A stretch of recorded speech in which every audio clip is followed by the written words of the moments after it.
Hello there, my name is Bruce Rain from Brankus Creations, and thank you for joining me for this live stream today. If you are a new subscriber to the channel, this is one of the other things that I do. I have those pre-recorded videos that I do, and then I also do these live streams, which are generally repairs or soldering techniques and stuff like that. Everyone just let me know if everything sounds okay. It's a very, very long time since I did this, and I'm not 100% confident that everything is working, so if there are issues with the audio or the video or anything like that, please let me know.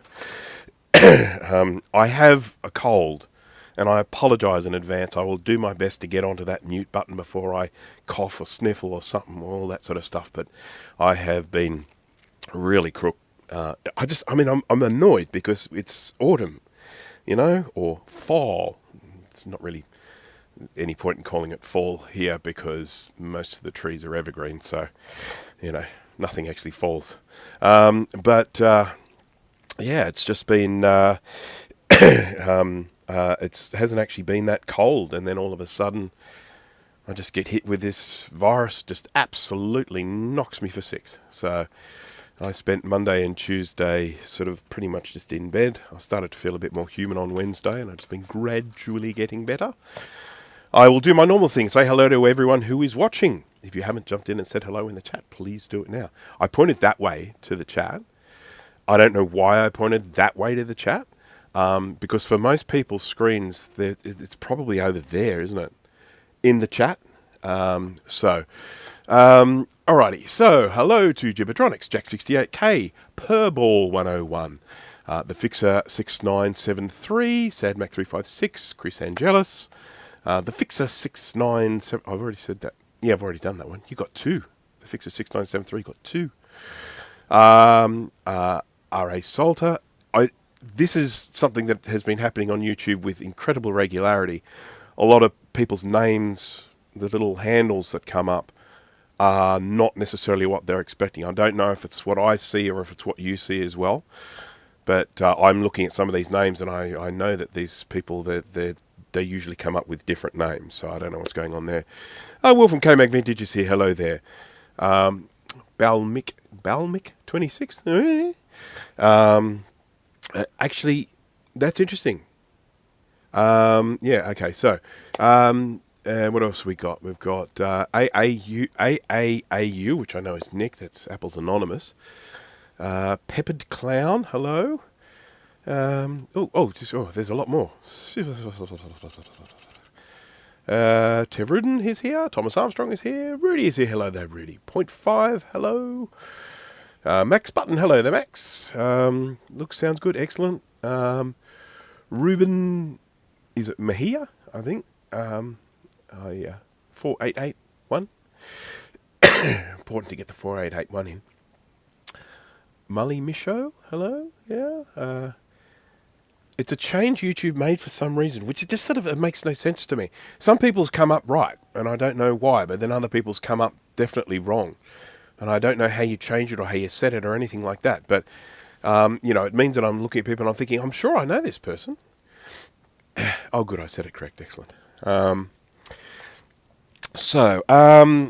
am I doing? Okay, it's been a very long time since I live streamed, so my apologies for that. There have just been life things getting in the way. It's either been work being really busy, or I've been having to do stuff around the house, or I've been socialising, and I've just had week after week after week, and I'm sort of thinking, I'd like to try and live stream this week, and then, no, it doesn't happen. Then, of course, the other thing is because of the hours shift, so at the moment, the US is in daylight time, and here in Australia, we've switched off. We're on regular time, and so we've got a bigger gap that happens. So normally I am, if you're in Eastern time, US Eastern time, if you sort of count backwards 8 hours and then add 24, that's sort of where we are. So the way it would be is I would say start at midday, and it would be 8 p.m. Eastern time. But now if I start at midday, it would be 10 p.m. Eastern time. It's a bit late for a start, so I move it back. I've now got it at 11, so I think it's probably 9 p.m. Eastern. That's what I'm hoping. Kai is here. Hello there. You are UKMK3 Super today. Excuse me. Sorry, loud cough. So yeah, Just warning everyone, I do have a cold. I'm going to do my best to try and mute all the horrible noises that I make. I can't really do much about my wheezy breathing at the moment, but that's just that's how it is. I don't know if anyone had a chance to watch my latest video. I did a video that was motivated by a PowerMac 7100 that I picked up. I was on Facebook, and this person I happened to be at the right place at the right time. This person said, I've got this bunch of stuff. It's free if you come and get it. And he was located about an hour west of where I am. It's a fairly nice drive too to get there. And we discovered a lovely little patisserie while we were on the way out there. But anyhow, and so I put up my hand and said yes. I said, I can't come out and get it until the weekend. He's like, no worries. And then he just sort of double checked with me in the lead up. Are you still coming out to get it? I'm going, yeah, we've got the day all planned. Went out there, picked up the 7100. It looked really bad in the pictures. When I got it home, it cleaned up beautifully. And it works beautifully. And I pulled out the hard drive, popped in a, what did I put into it? I think I put in a Zulu SCSI, yeah. Excuse me. And I could, mainly because I had one there. And then I decided to do a video on why so many people think that original push to PowerPC, the 6100, 7100 and 8100, why so many people just think they are rubbish machines. Now, of course, they aren't rubbish machines, but it was a rubbish transition by Apple. So I did a video on that, and I created a Google account when YouTube first started, and I had a string of MK3. Okay, there you go. Do you ever get to change that? You probably want to keep it, I imagine. It's probably like an email address or something. Right, so yeah, I did that video, and I really enjoyed it, and it's got really good reception. I've ended up having a whole bunch of views, people watching that stuff about the Apple transition from 68K to PowerPC. Very well received. Thank you to everyone who watched it, so big thumbs up. I've got a few more videos that are coming out in the not too distant future. I'm working on several at once at the moment. I've got one where I'm going to be using this. I don't know if anyone's ever seen one of these before, but this is a thing called a Zima blade. Zima. Z-I-M-A. Zima blade. And it is one of these little one-board computers, similar to things like a Raspberry Pi, but unlike Raspberry Pi, which is an ARM-based CPU, this is actually an Intel-based CPU. Now, it's a lousy Celeron, so it's not particularly fast, but of course these things are manufactured very cheaply. This is quite nifty. It's got a little mini display port here. It's got Ethernet there. It's got USB-A. It's got USB-C, which is, I think, just for power. And then around on this side, this is one of the reasons why I bought this. It has 2 SATA ports. So you can actually connect SATA hard drives to it directly, rather than having to stick them in an enclosure. And it actually has a PCI slot. Look at that, PCI slot on it. Yay! So I'm going to be doing a video on this, and I'm going to be turning this into a NAS. And then I'm doing that with a follow-up video where I'm setting up an off-site backup, a DIY off-site backup. So it's all going to be fun. I said so.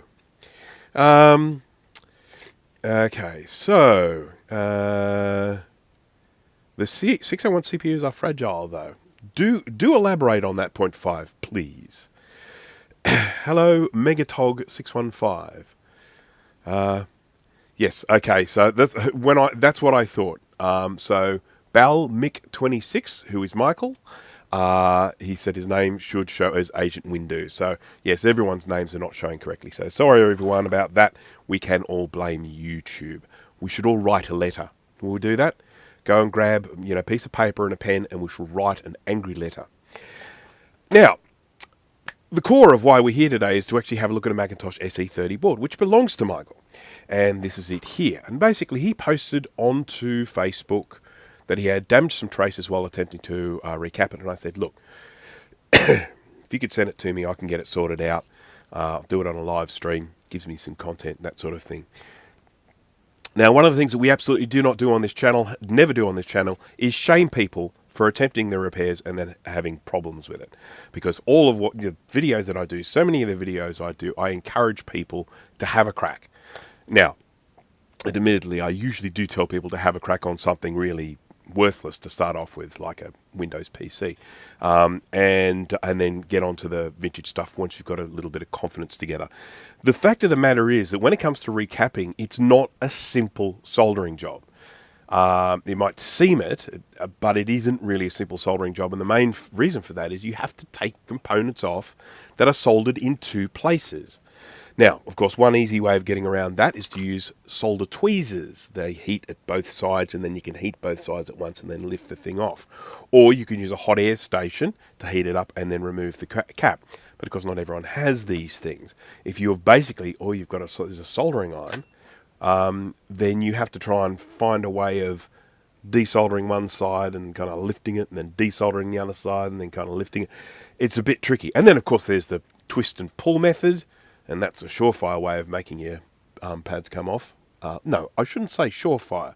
Plenty of people do it and don't have the pads come off. But let's just say you're toying with danger there. And then, of course, there's the snip off the top method, which a lot of people use. And again, I'm not going to argue with people about the way they remove caps. If it works for you, stick to it. But anyhow, this is where we've ended up. We've ended up with a couple of these little pads being torn. We'll have a closer look at that in a minute. So we are not only going to have to clean it up, put new caps on there, we're also going to have to re-establish those connections.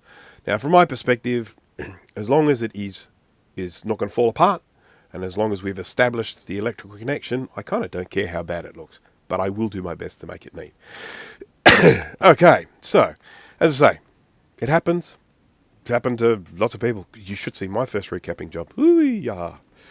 I actually had to go back and redo it because it was way too embarrassing for anyone else to see. Why do I have a relay on the table? Oh, I did something stupid. Never mind. Won't be the first time. I feel like I've got a critter on my neck. It's very possible. There's a lot of critters around at the moment. And of course we are in Australia. Hello critter. Yep. Okay, so what do we got here? Meaty Joe, hello there. Sorry, let me just pause, mute here for a minute. Make horrible noises there. I don't know what's easy, which is better, and sniffling or blowing my nose, but either way. Yeah, so I was repairing a toaster, and I replaced the relay. At no stage did I suspect the relay, but I replaced the relay for a reason. And it was a brand new relay, and this is the old relay. And anyhow, I wasn't able to repair the toaster because the problem was in the heating element, and I'm not going to muck around with the heating element. They're all sealed up, and you end up wrecking them just trying to get to them. And even then, how do you repair it? I mean, how do you repair a broken element? You have to try and crimp it. You can't solder it. You've got to try and crimp it. And I wasn't going to do that. So I threw the toaster away. But I didn't take out my brand new relay. I should have removed my brand new relay before I threw it away. I'm going to have to buy some more relays. I always keep relays on standby because they do fail a bit, and they're in so many electrical appliances and stuff like that. So, yeah. Have I tested what I... if you are talking about the little card for the LC, I have not. And there's a kind of reason for that, is I want to sit down and absolutely savor that. I want to have the time to sit there and really enjoy it. So I'll let you know. I'll tell you this. So as usual, Will from KMac, who now has a sticker on my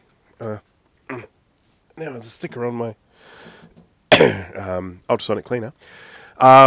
He has, as usual, incredible generosity, and just sends me stuff to try out. I'm going to be basically doing a video on this stuff too, by the way.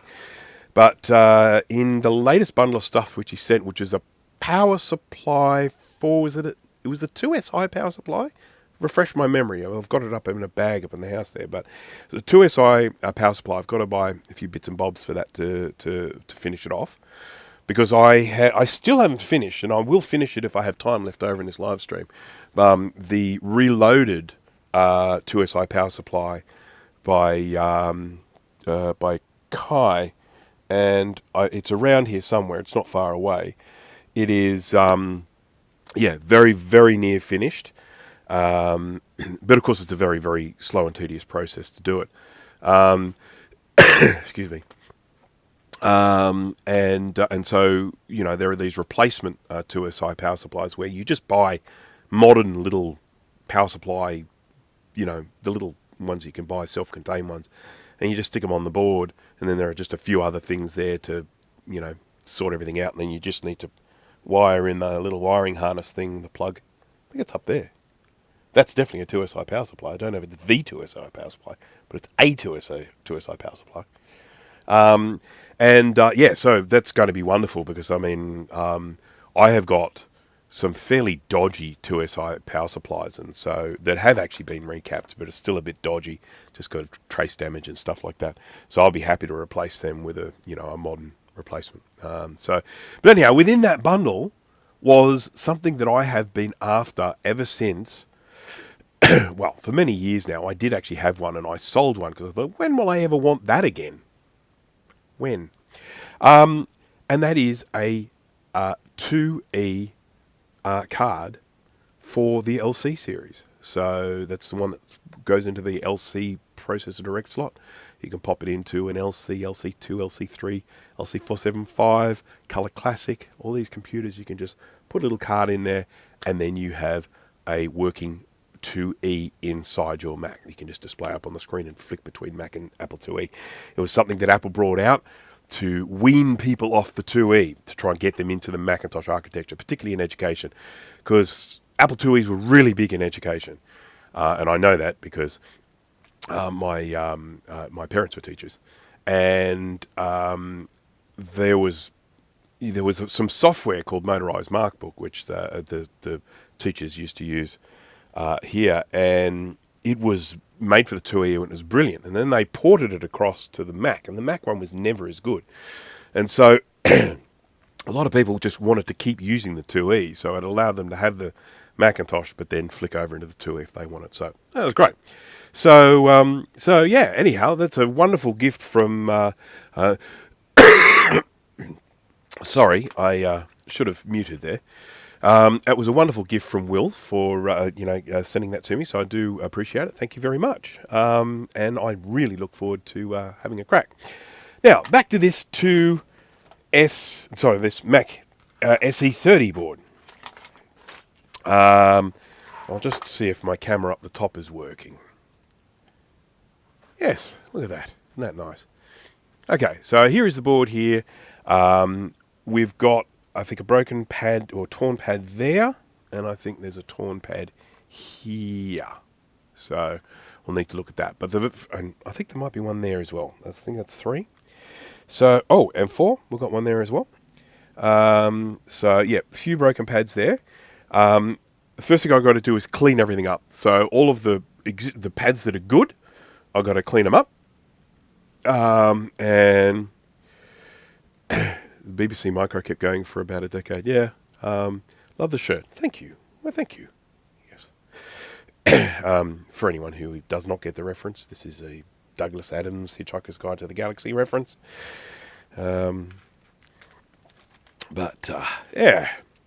So, all right. Well, let's flick over to the microscope, shall we?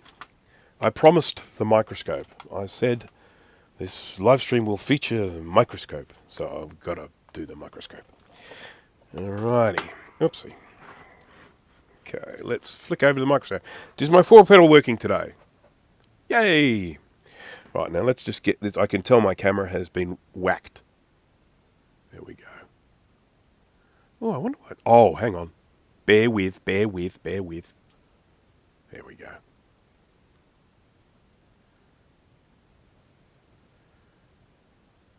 Texas Instruments. That's close enough. Okay.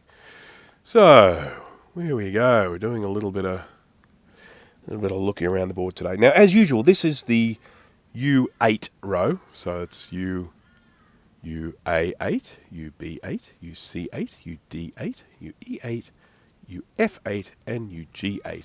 And as you can see, there's quite a bit of corrosion around here. So I wouldn't be at all surprised if we might have some issues associated with that. We'll see. But there's no point in doing any sort of diagnostics on this until we get the caps all sorted out. Well, it's not entirely true. I mean, these things will run without the caps, but you don't get any sound. Okay, so we've got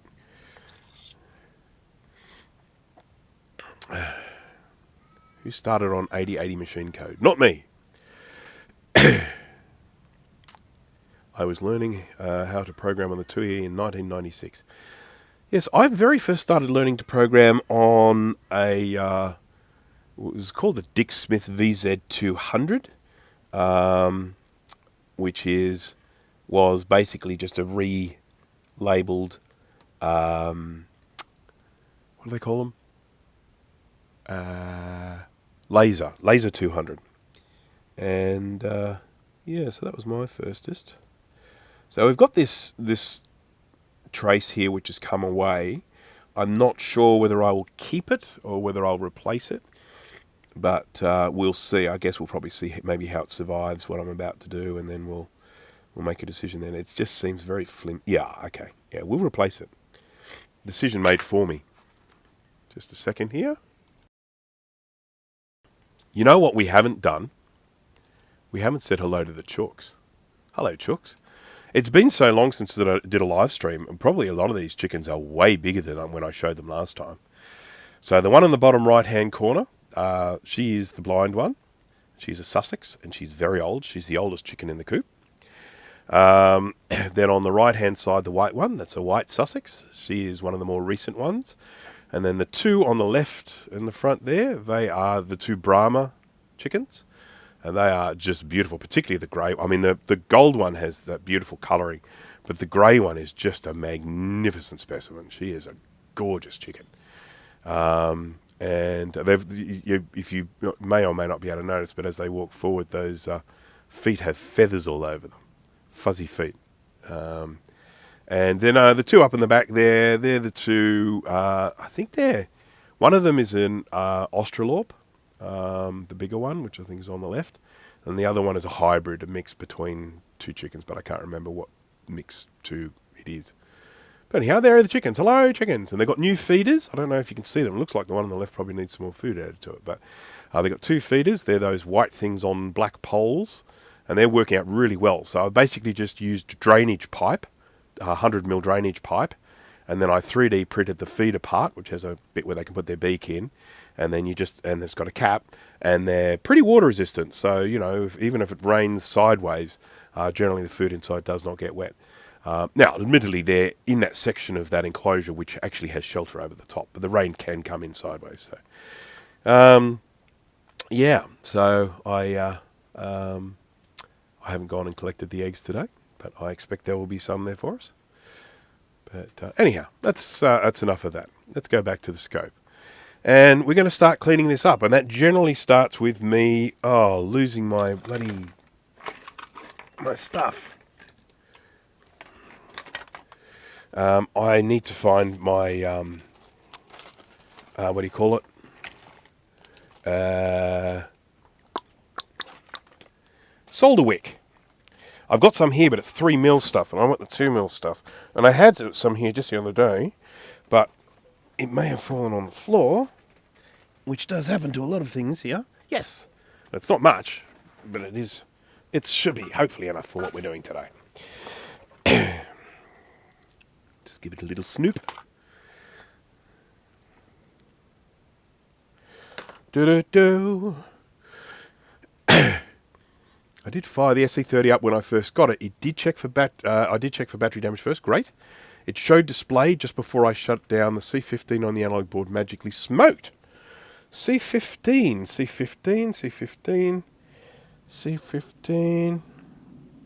Trying to find C15. C11. I've not normally seen smoke come from caps on these, but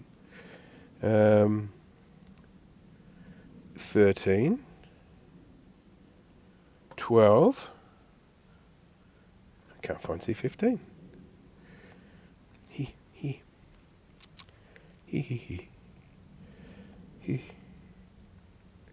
Oh, who knows?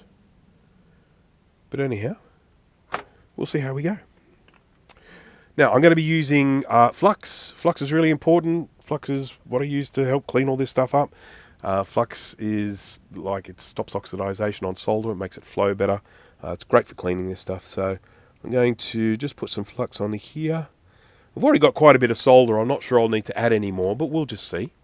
I'm just going to melt this down and we'll see what we get when we hit it with a, you know, just sort of give it a bit of a rub and just see what happens.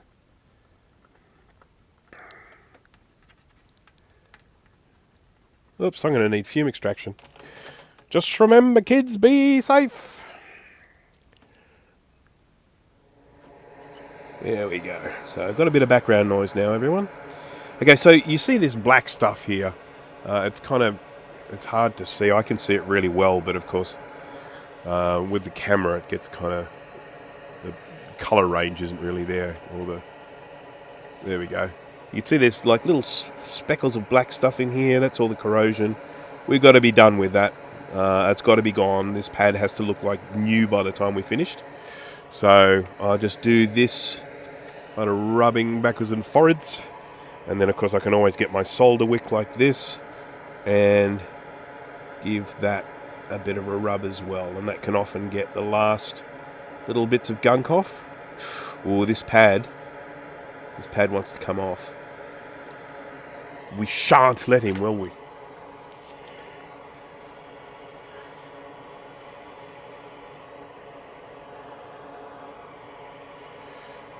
I'm convinced now to get the extra add-on hardware to ditch the analog board and PSU, even to build a Mac SE30.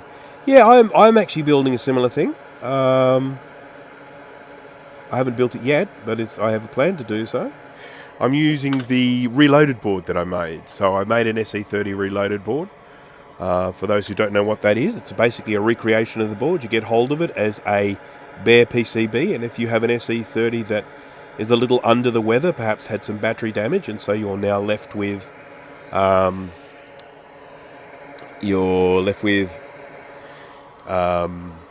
you know, sort of a corroded mess. You just basically transfer all the components across from old to new. It's very slow, it's very tedious, but it's also very rewarding. That's what I would say. And if you like surface mount soldering, it's a lot of fun. If you don't like surface mount soldering, it would probably be not as enjoyable for you.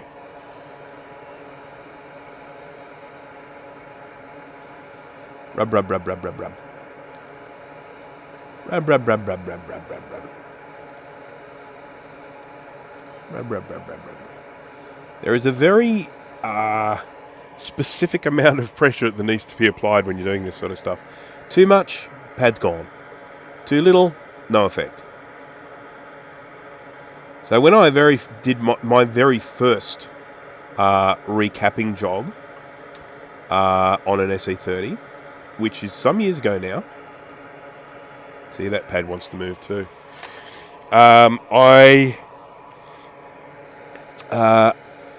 I did some damage up here around this C4, and I ended up, I think, running a wire. But I ended up later on, when I came back, I was actually able to do a much more discreet repair and ended up not needing that whole wire. So that was quite good.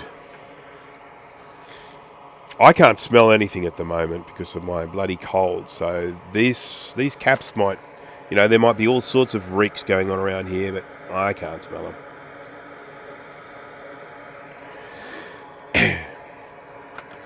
Now, when it comes to this this pad that we've got damaged on the right, it's sort of an interesting one because,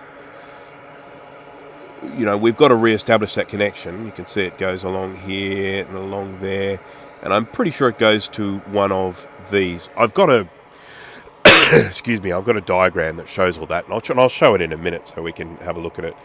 And the question is, do I re-establish the wire connection to the trace that's here, which means it will then end up sitting underneath this capacitor, or do I try and re-establish it some other way? Do I run a wire around, you know, whatever the case may be? So we'll figure that out as we go. But we've got to get it cleaned first. Clean's the first thing.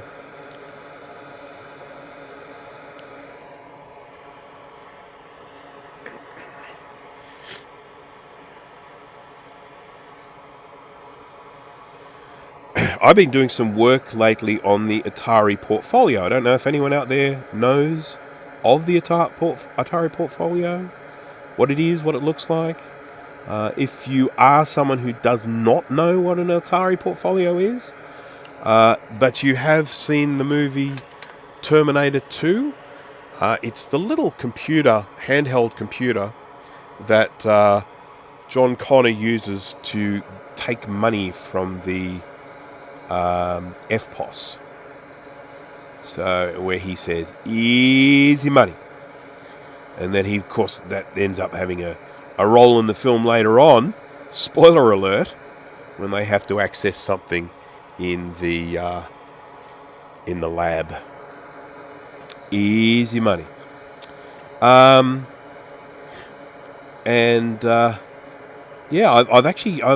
really, really happy with the work that I've been doing. I've been working with someone else who is creating some reproductions for it. And, PCB reproductions. And I've been helping him diagnose them, similar to what I did with Kai with the Classic Reloaded.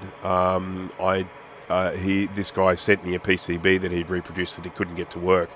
First of all, he had some components that needed to be stuck onto it, because he had these kind of rare-ish components that he couldn't get put on during the manufacture of the board. So he got the board with some components on, but other components not, and he doesn't do surface mount soldering. So he sent them to me to solder them on and then test the board. And the board didn't work. So I found a couple of faults in the board. There was one missing ground and there were 2 missing data lines. So found them and fixed them, that's all good. But it's been a lot of fun, and this particular thing, it's like once I've established a serial connection to the portfolio, I was able to start sending stuff to it from the Mac, and that is a very rewarding feeling when you're copying files from your Mac onto your portfolio.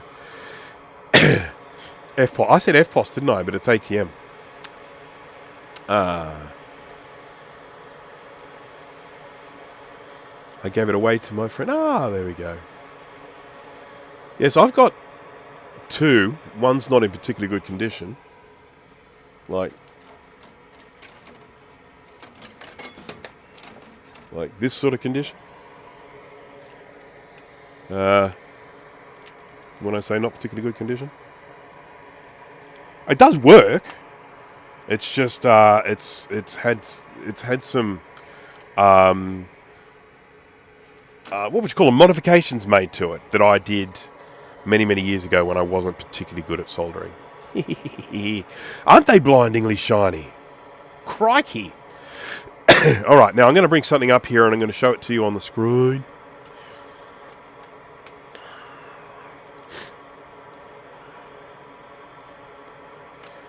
Where's the screen? What am I after? I'm after a browser. Here's one. And I'll need my keyboard. And I'm going to show you a little website called Recap Mac, which you may or may not have heard of. It was mentioned recently in a what do you call it's a Macintosh librarian video. Wasn't that nice of her? Kate mentioned my website.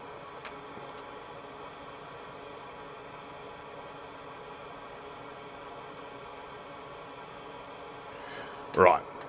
So now I can do this little thing where I click a button here and I go share screen. Yay, it worked first go. Sometimes it doesn't work first go, but it did today. So we consider that a good thing. So on this website, I'm going to probably change this website soon, but we've got resources, just the look of it. I just don't like the way all these are all crammed into one menu. It just sort of pisses me off. It would make more sense to me to actually have a page with them all on, something like that. Where are we? What are we looking at? We're looking at SE30. There we go. Now, this page in particular probably has more on it than anything. I'll get rid of this. This is my foot pedal. So I can go, wing, and that does nothing. Wing, does nothing. Yep, okay, it doesn't take long for this thing to stop working. Right. Macintosh SE30, go and explain a little bit about it. There's our lovely little recapping guide. It tells us what caps go where and the polarity and all that sort of stuff. And then we've got what the board looks like without all the stuff on it. I prefer to have that photo being an unrecapped board, but this was early. Took this photo early on. I spent a lot of time on these photos. I actually set up lights and all sorts of stuff, so they try and be as clear as possible. I want so you can kind of read all the stuff on it. This is the different version of the board to the one I have in front of me. A couple of main differences. First of all, this one is a socketed CPU, whereas in the one that I'm working on at the moment, it is soldered to the board. This one has this gold with the ceramic around the outside, whereas the other one is completely ceramic. And this little capacitor here, C12, he lives here, underneath these diodes there on the later board. So for whatever reason, they decided that capacitor shouldn't be there and should be here. So now this is the diagram I was referring to, because I've got lots of little diagrams and guides of diagrams. And this will tell me where this busted trace is meant to go. So this is the one that's broken right here, and he is meant to go to that pin there. So what is that? That's pin 1, isn't it? I think 1, 2, 3, 4, 5, 6, 7, 8, 9, pin 10. Does that sound right, or is it 1? That's 1. 1, 2, 3, 4, 5, 6, pin 7 is where it should go. So from there to there. Right, that was what the purpose of changing over to this was for. So there we go. Isn't that good? Yes, it's good. Now check and see what I missed out on the chat. Jeff is here. Hello there, Jeff. It's sad how many of these things are battery bombs. Some people even thinking they'll have preserved their old Mac, keeping it in some conditioned space. Yeah, I mean, it is a shame. And of course, I feel like there's going to be a second wave as well, because I think that with this modern resurgence, and people are getting it and they're maybe taking out an old battery and putting in a new battery, playing it around with it for a bit and then sticking it in a cupboard. And then it's going to potentially get battery bombed in another 10 or 15 years. But yeah, it is. It's really sad, and ironically, I blame Apple for this. I can't really blame the users, because Apple never really created this as a user accessible thing. They basically decided that these batteries, while they could be replaced technically, they had to be done by a technician, because it's too dangerous to access them. Hello, Enzo Fitzhume. Hello there. And so then you've got the situation where you've got someone who owns a computer. They don't even realize there's a battery in it. I actually said to a person I bought an SE30 from, I said, I just have to hope the battery's not gone. And they go, oh, these don't have a battery. And I said, they do. They've got a little lithium battery inside for keeping the time when the computer switched off. And he had no idea, had no clue, had owned this thing his entire life, had no idea there was a battery inside it. When you look at the Macintosh, original Macintosh, 128K, the 512K, the Macintosh Plus, battery was accessible from the back of the computer. And then they took that away from the SE onwards, and that, to me, is a bit of a retrograde step. So, yeah. I have done over 100 SE30 reloads for others. You are a glutton for punishment. Mind you, as I said, it is actually quite fun. That's a lot. That is a lot, Will. Do you have time for anything else? Yes, I busted a trace in the right place. He's busted a trace in an area where I had a diagram. So, basically, what we need, and I showed the diagram, but we can prove that my diagram is correct. I'm just going to do a little scrapey scrape, just to expose a tiny weeny little bit of copper here. Then I shall get a multimeter, sometimes referred to as a multimeter. I've been doing all sorts of multimeter stuff, and so I've been using the Fume 2C53T which is also a oscilloscope, which has been so handy for the work I've been doing lately. The only thing I don't like about this is its continuity responsiveness is a little bit slow. Whereas this one here, this is the Kaiweets HT118E, which I've done a review of this one as well. This one has a very fast continuity response, so you really just need to brush the pins over it and it'll go beepy beepy. But what I don't like about this one is that when I put it into continuity mode, well, when I put it into continuity mode, which it is not now, oops. Okay. Yeah. Okay, it's in continuity mode now. If it then goes to sleep, when it wakes up again, I have to put it in continuity mode again, and that's annoying to me. But I don't know if there is a perfect multimeter.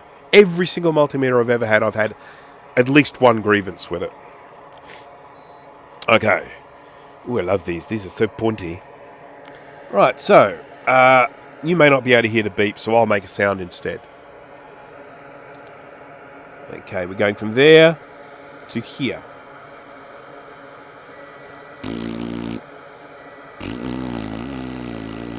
Yep, we've got continuity.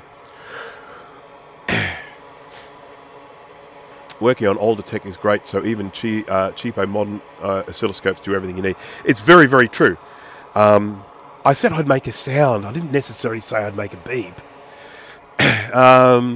So, yes, I have a big fancy oscilloscope up there, and I was doing some diagnostics recently, and this didn't cut it. It just didn't give me the resolution I needed to look for what I needed to look for. And so I had to pull out that one, and that's fine. I own that one. If I didn't need to pull that out every now and again, I'd be pretty annoyed that I spent so much bloody money on it. So this is great, though, from a convenience perspective, that you can just sort of check clock signals, or you can just check to see. I mean, like I was doing tests on a serial signal, and I was able to see the little...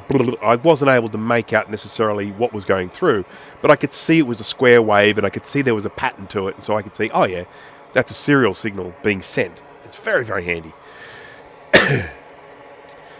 Russian V. Hello, and thank you. It's good to be back. Sorry I've taken so long. You know, all the V's look corroded. Yep.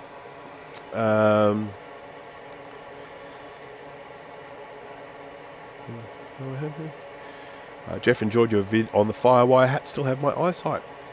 Yeah, it's yeah, I watched that as well. That was awesome because I mean I'm a child, a Firewire child as well, who dabbled in a bit of video editing in the early days. I had a little Panasonic mini DV camera, and I, you know, when I got that, I just filmed everything, and then I edited, and I was using Final Cut Pro, and then we started doing that at the company I worked for, and then, so he bought one of those great big, the Canon jobbies. I think they're Canon.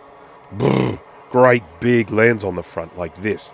I mean, so much of the money is in the lens with that, and it takes the most amazing footage, but of course it can only take up to 640 by 480. So what are you gonna do?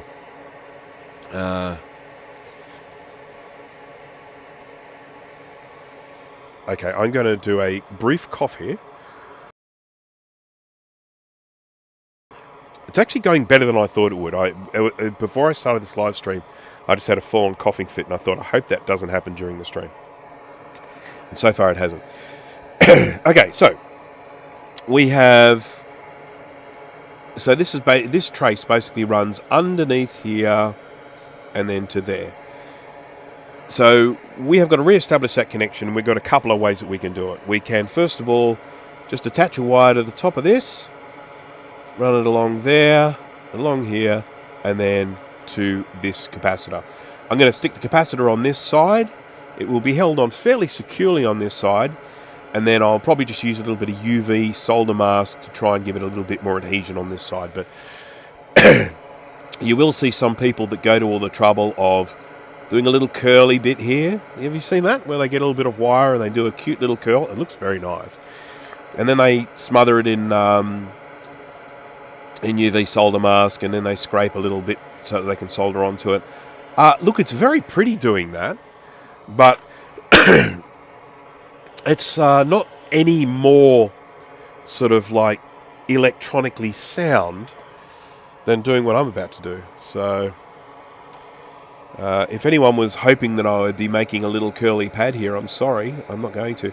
I think the most discreet repair that I can do will be what I just described. The alternative is that I just run a wire around or something like that, but I think that will be uglier. I can hide some of this wire underneath this capacitor, and I think that will be a good thing. Just grab a tissue from my box of tissues. I just did what you are never supposed to do in Australia, and that is put your hand in a hole without checking it first for critters. As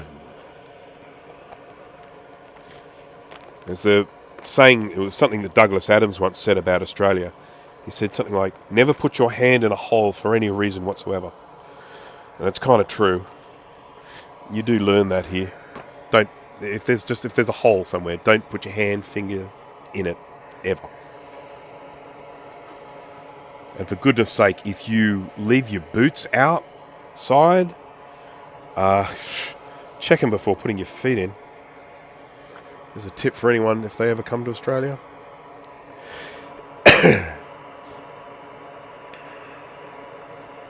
I've got a pair of boots that have been sitting outside for so long that they have a cocoon web running right down the middle of them. I'll probably end up just throwing those boots away.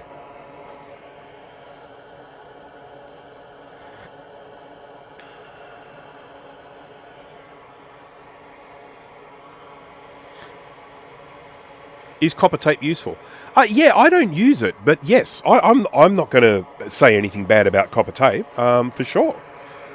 You know, I could do that here. I'm not sure I need to. So this is what I'm going to do. I'm going to scrape off from the top of this here. I don't need a huge amount, but I want enough so that I can get a reasonable sort of adhesion. I'm going to get some... excuse me. I'm going to get some solder. Should I put the cap on first?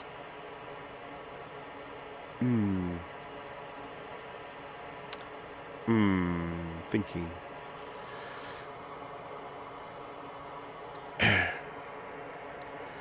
I've seen plenty of people do this with copper tape, but I don't.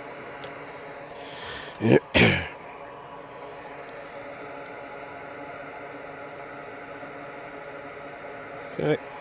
Very important to have good quality flux. Now, the thickness of the wire that I'm going to be using for this is this one here, which is 34 AWG. That's American wire gauge. It'll be about the thickness of that trace, but because it's circular, it's probably a little bit more copper. I've got a thinner one, or is this the thinner one? Yeah, this is the thinner one that I use. I use this for much more modern computers. And then I have a way thicker one, which is floating around here somewhere. I don't know where it is, but it's around. But I think this size will work out quite well. TWEEZERS. Now this stuff here is enamelled wire. This looks like it's just copper, but it's not. It has a coating on the outside. So in order for me to solder this on, I've got to get rid of that coating, and I just do that with heat. So just going to do that. You can see the solder adhering to it now.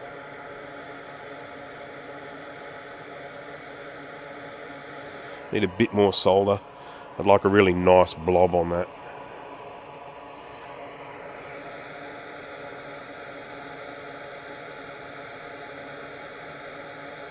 That looks better. Okay, so we've re-established that connection. We've got our little wire hanging off here. I'm just going to trim the end off that. There we go. Now I want to start covering some of this stuff up. So I'm going to clean off all the flux and make it look all nice and shiny, and then I can put some UV solder mask onto it.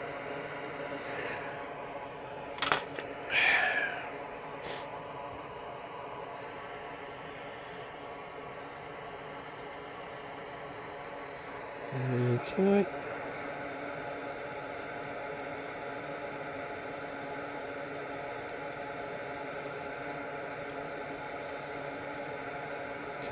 Okay. There we go. Now I have to just be careful as I'm cleaning this that I don't damage this wire I've just added, because that would make me look a fool. And no one wants to look a fool.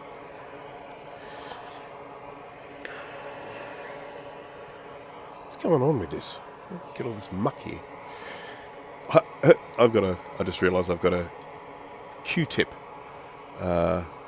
inside my, what do you call that stuff? Oh, it's isopropyl alcohol bottle. Must have dropped it in there and never bothered to fish it out.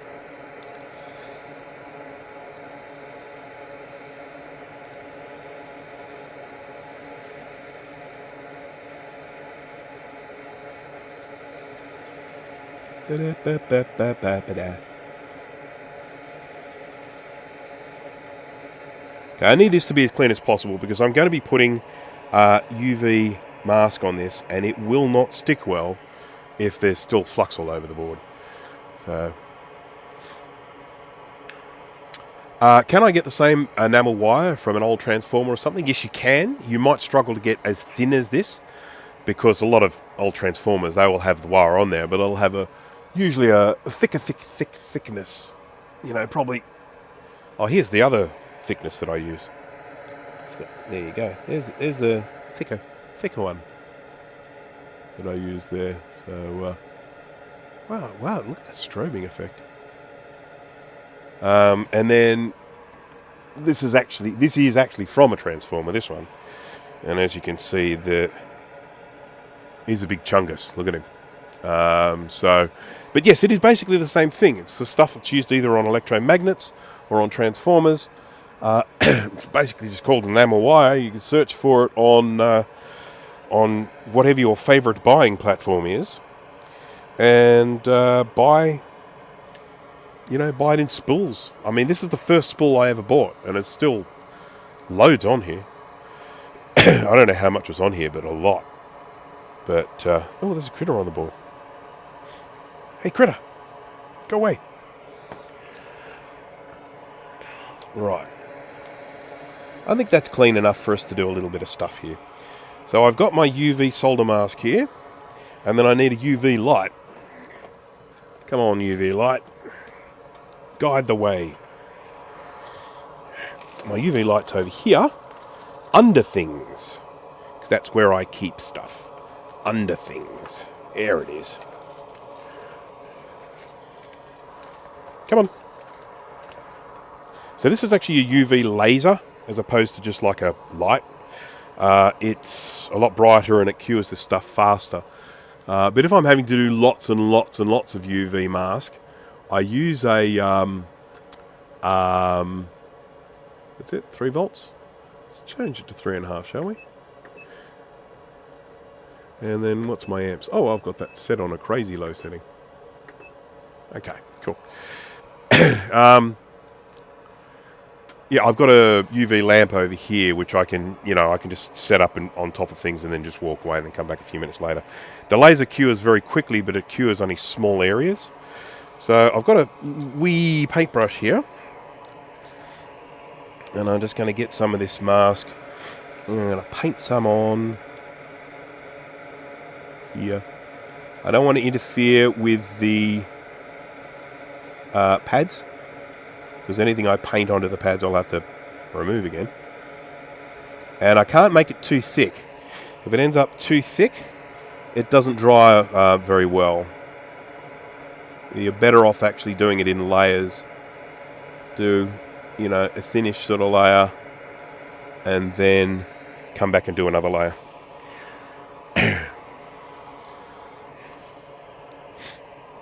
Where's my thing of stuff? There it is. I'll just grab my thing of stuff.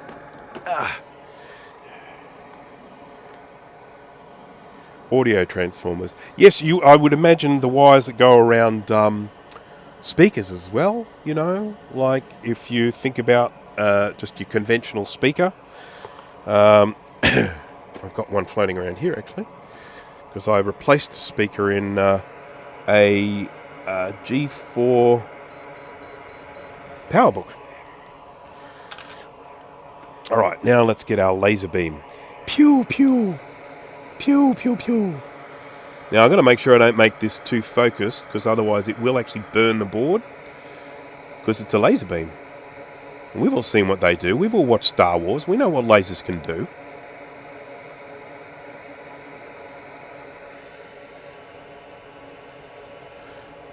Voice coil. Yeah.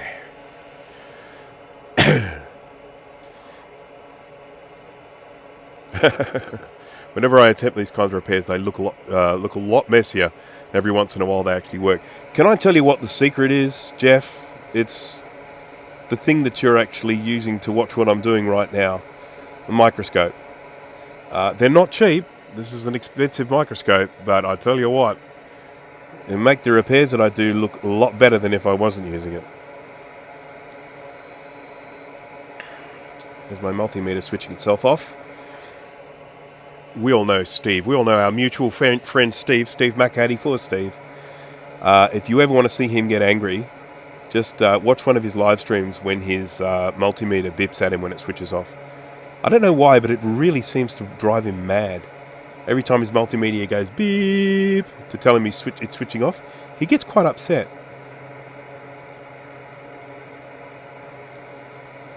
So basically what happens, this stops being a liquid and starts being a solid. And, you know, you can then, I'll just get my tweezers here and you can just sort of, you can see it's solid now. Solid.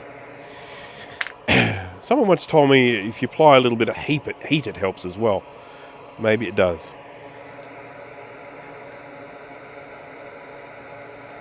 This is my second coating. Now, as you can see, this is right underneath where a cap is going to go. So that is going to have an impact on the look of that capacitor when I put it down. It just can't be helped. I still think this is going to be the neatest way of doing this.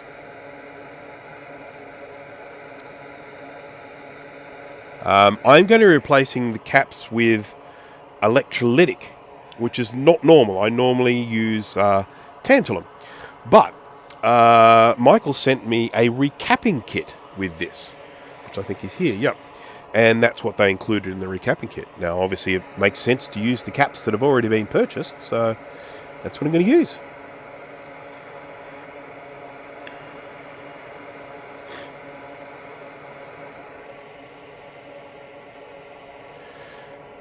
Is your microscope, Jeff, is it an analog one or a digital one? Because the stereoscopic analog ones, these are the business. When you can actually view in stereo at what you're looking at in 3D, so that you have depth perception of what you're working on. That's the big difference. The digital microscopes are better than nothing, and even a mono microscope is better than nothing. But it's a 1D digital. Yeah, no worries. So once you get the two binocular vision, and therefore you get your depth perception, it is an absolute game changer.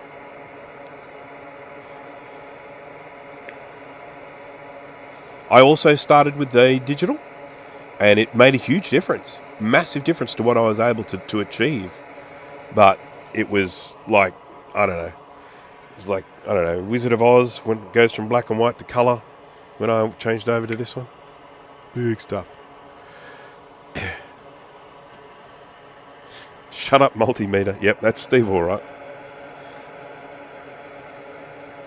Okay, so this is, oops, let's get it right. This is something that I do sometimes, and I try and follow the original contour of the trace. I don't know why. Is it necessary? Absolutely not. But, you know, I'm an odd fella. I'm almost getting to the point where I'm making a little pad here, aren't I? Curl up a little pad there, but I'm not gonna. Alrighty.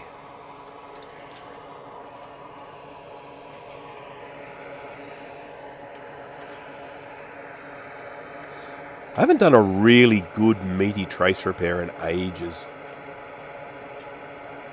I do miss it.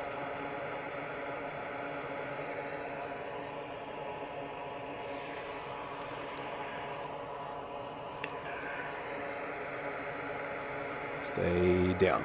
There we go. Look at that.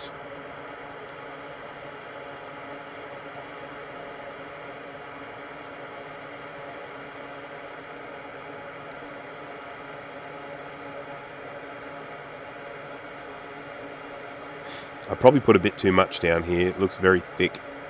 I don't know if the UV will get all the way through.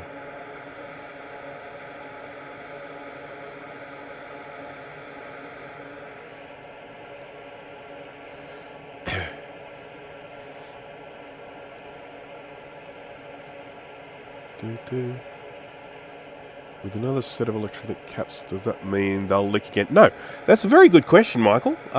He's asking if the electrolytic caps will leak.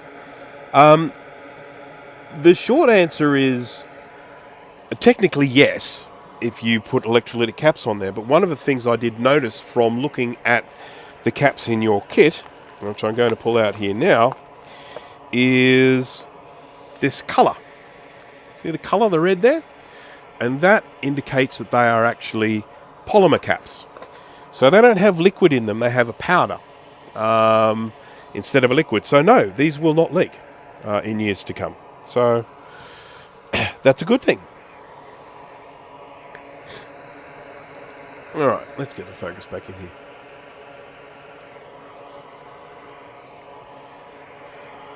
Beep, beep, beep, beep, beep. Right, now I'm going to move this trace a bit out of the way because he's going to need to attach onto our cap. Now, I'd love to put some sort of adhesive under here, and I do have some adhesives, but they take a really long time to dry. So the alternative is to use UV mask, but the problem with UV mask is I can't get UV under the component. So once the component's in place, I can't shine there to make it set. Steve, we were just talking about you. We were talking about how much you love it when your multimeter beeps at you because it's turning off. But welcome to the live stream. $47s. What? What is going on here? Interesting. So they've actually given a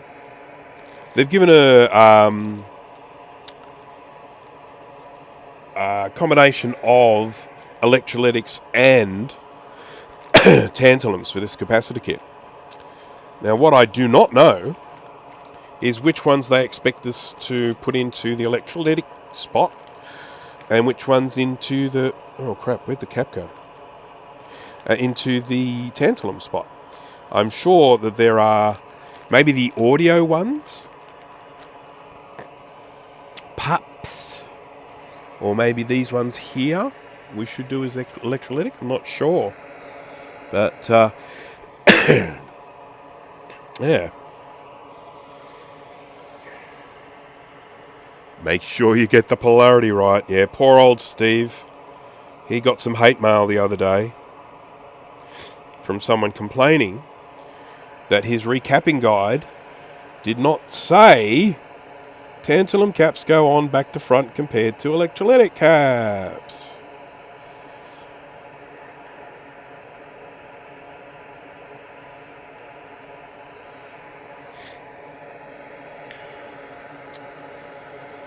Right, so this is the swear word nearly. Excuse me. This is a tantalum capacitor, and it has a stripe on it. And this is an electrolytic capacitor, and it has a stripe on it. Now, because I don't know, people are assholes. I'm not sure, but for an electrolytic capacitor, the stripe is on the negative side. For a tantalum capacitor, the stripe is on the positive side. So it's just designed to confuse us. So that's going to go there. I'm going to, because this is such a tiny cap, I can probably just put this there. being soldered on one side is probably enough. But I might just put a little bit of UV mask here. Excuse me. Sorry, coughing. Sorry.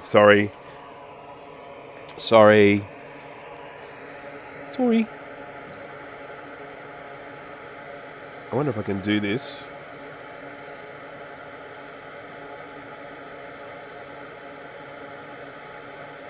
See, this might look like what I'm doing is really stupid, and it kind of is, but I want to avoid soldering the other side first, because in doing so I'll leave flux and residue on the board. And I want to avoid doing that at this stage because I've just cleaned it. So I want to see if I can get this cap sort of secure first.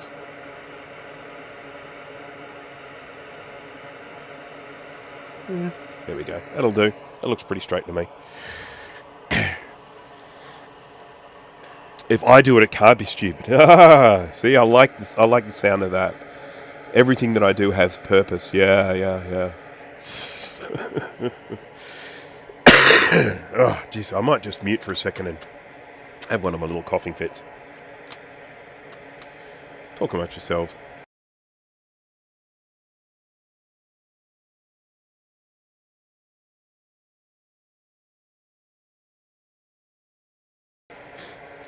Laser beams. Oh, look, it's lasers. I'm going to attack them with my lasers.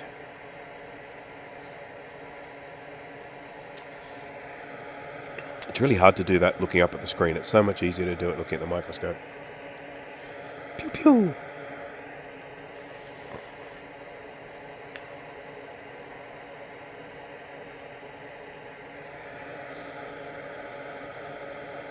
One of the things with my Funersi multimeter I quite like about it is you can set how long before it powers itself off. So you can make it, I think it's like 10 minutes or 5 minutes or 15 or 30.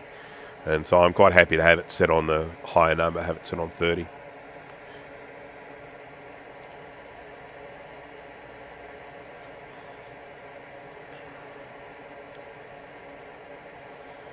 Okay. Fairly well, Jeff. Thank you for joining. Oh, Kai's off. It's nap time for Kai. It is very late. I don't even know what time it is where you are at the moment, Kai, but I imagine it's very late. Oh, yeah, there it is. I see it now. It's up there. 3 a.m. That is late. Or early, depending how you look at it. So, good night. Thank you for joining. Much appreciated.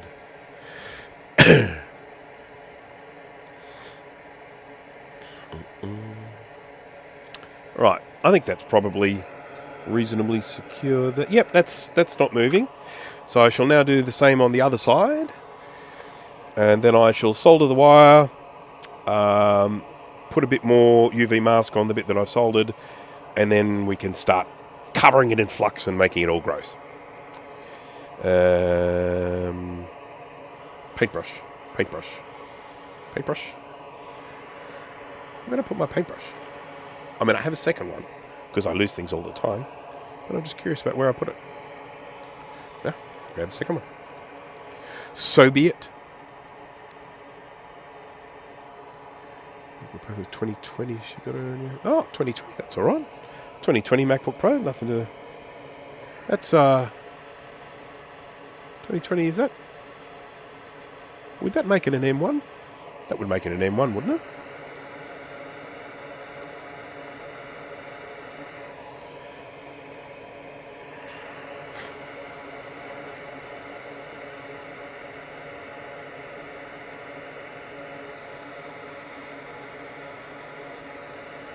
Okay.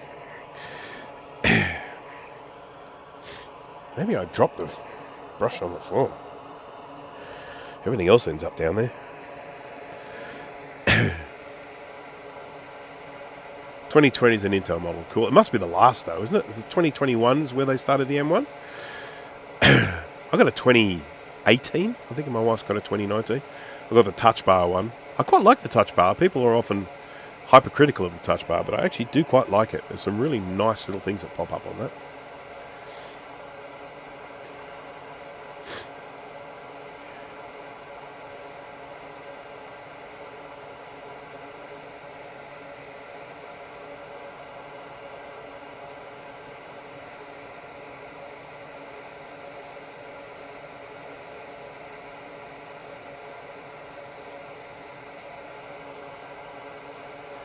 Sharks with freaking lasers. What's that from? Is that from Sharks with lasers? That's got to be Austin Powers, doesn't it? Dr. Evil. Yeah.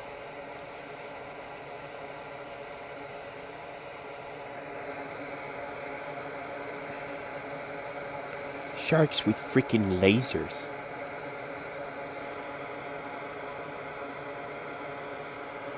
Semi-evil. Quasi-evil.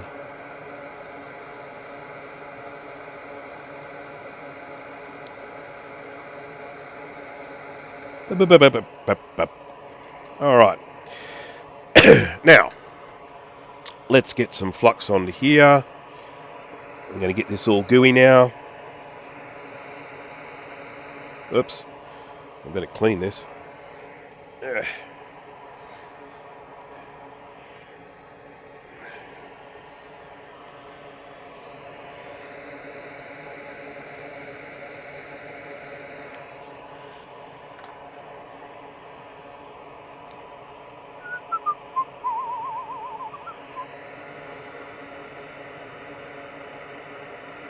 There we go. I want that a nice big blob of solder on that side.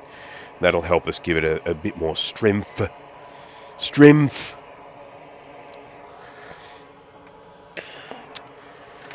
Oh, if there are any Australians watching, happy Anzac Day. Today is Anzac Day here. All the shops are shut.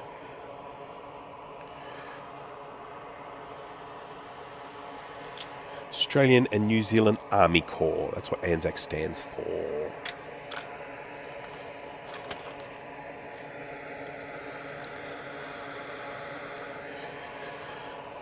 Right.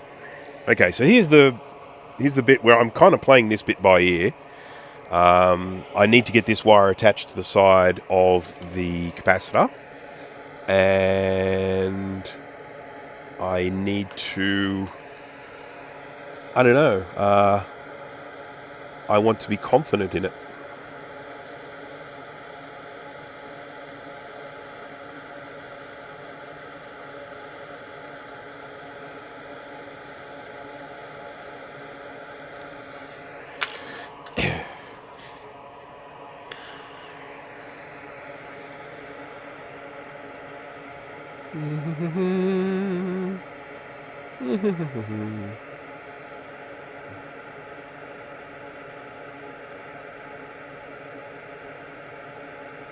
There we go. That's looking good. I will put more UV mask onto this afterwards, but I'll do that once it's been ultrasonically cleaned. Now, one thing I do need to mention about the ultrasonic cleaning is not very good on paper stickers, and this has a assembled in Ireland paper sticker on the side. There is a very good chance that we will lose that during the ultrasonic cleaning. Just letting you know that, Michael, if you're watching still, that there is a very good chance we will lose that. So there we go. Let's check the continuity, shall we? Right, beepity beep beep.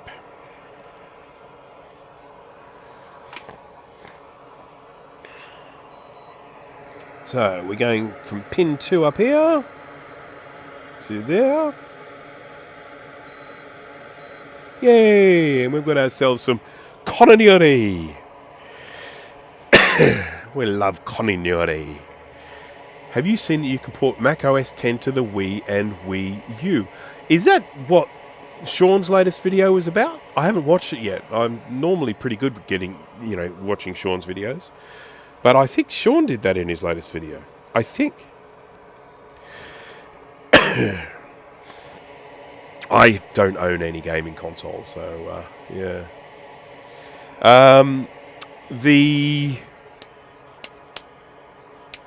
I recently set myself up with a little game console. I don't know if anyone has heard of RetroArch. I don't know if I'll do a video on it. I might, but I basically had a 2014 Mac Mini. Now, 2014 was not a good year for Mac Minis because Apple released probably one of the dumbest computers ever. And it was a Mac Mini with, I think it was a dual-core i5 CPU. Pretty sure it was only i5. And 4 gigabytes of unupgradable RAM. Now, 4 gigabytes, just let that sink in. So, it's, I think, arguably one of Apple's stupidest. But I have this 2014. I bought it on eBay originally. There was someone who was selling it for super, super cheap. They said it was a 2012, which is what I wanted. I wanted a 2012. And then when I got it home, I realised it was a 2014. Now, I could have kicked up a stink about it, but at the end of the day, they were selling it really cheap because it didn't work. Really cheap. I can't remember how much, but it was next to nothing.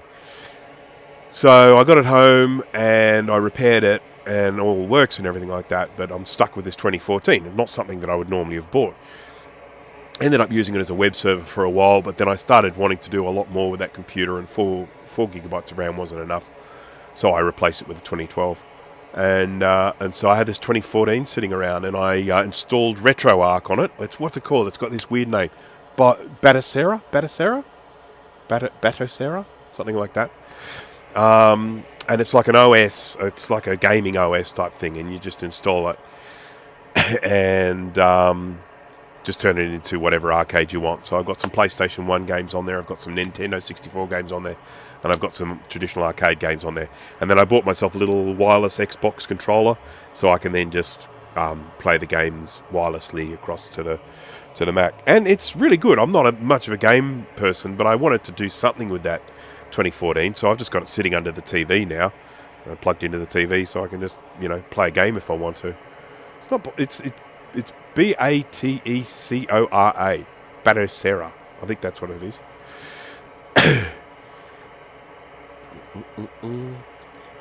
Jay from the House of Moth, hello there. Welcome. He's having a joke at the fact that I haven't live streamed for quite some time, and it's very true, I haven't.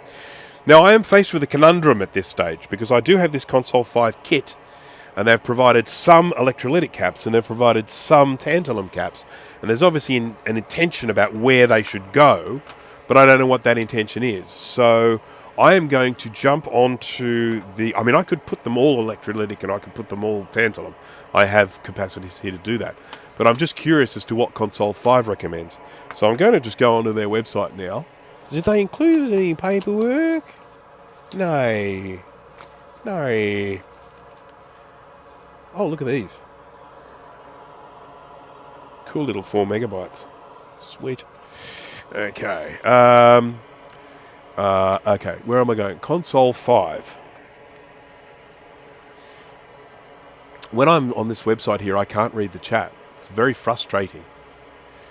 Let's have a search for SE30. Macintosh SE30 power supply. Power supply. SE30. SMD electrical main PCB cap kit.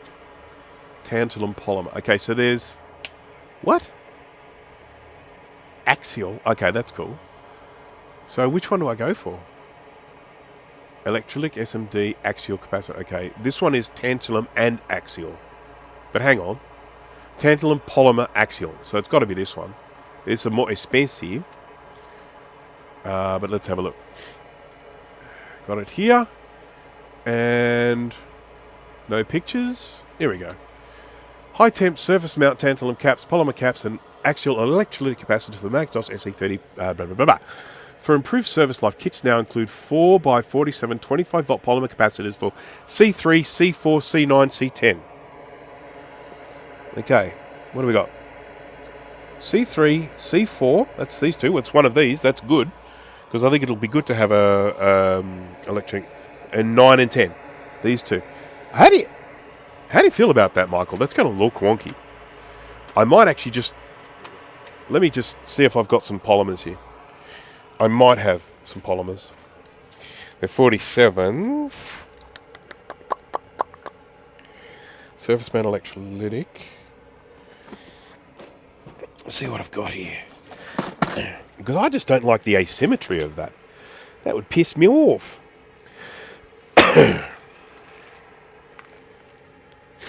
No. Nothing there, but now your house, here we go, I've got 35s, that's fine. I've got 47 35s. So what I'm going to do, here's what I'm going to do. Just to make it look prettier, I'm going to actually make it so that, let's change views here. I'm going to put these three here, I'm going to put as electrolytic, and these three here I'll put as electrolytic. Because what it's saying is it should be these two and these two. And this in particular, having a row of three where it's like one's tantalum, it's electric.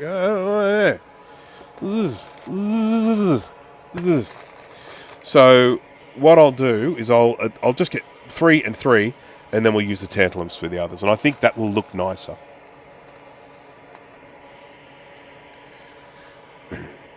One, two, three, 1, 2, 3. There we go. There we go. Right, so let's put this one on now. This is the guy that it's going to be sitting on top. And I as I say, I mean, I know it's not going to sit flush. I mean, is there anything I can do about that? I don't think there's anything I can do about it. It's not going to sit flush, but I think it will sort of somewhat hide the mess underneath it.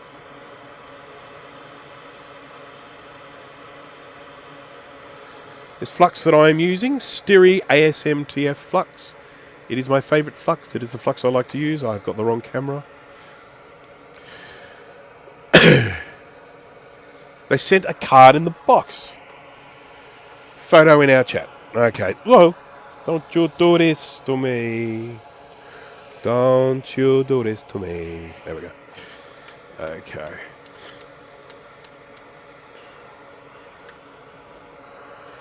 Righty. So.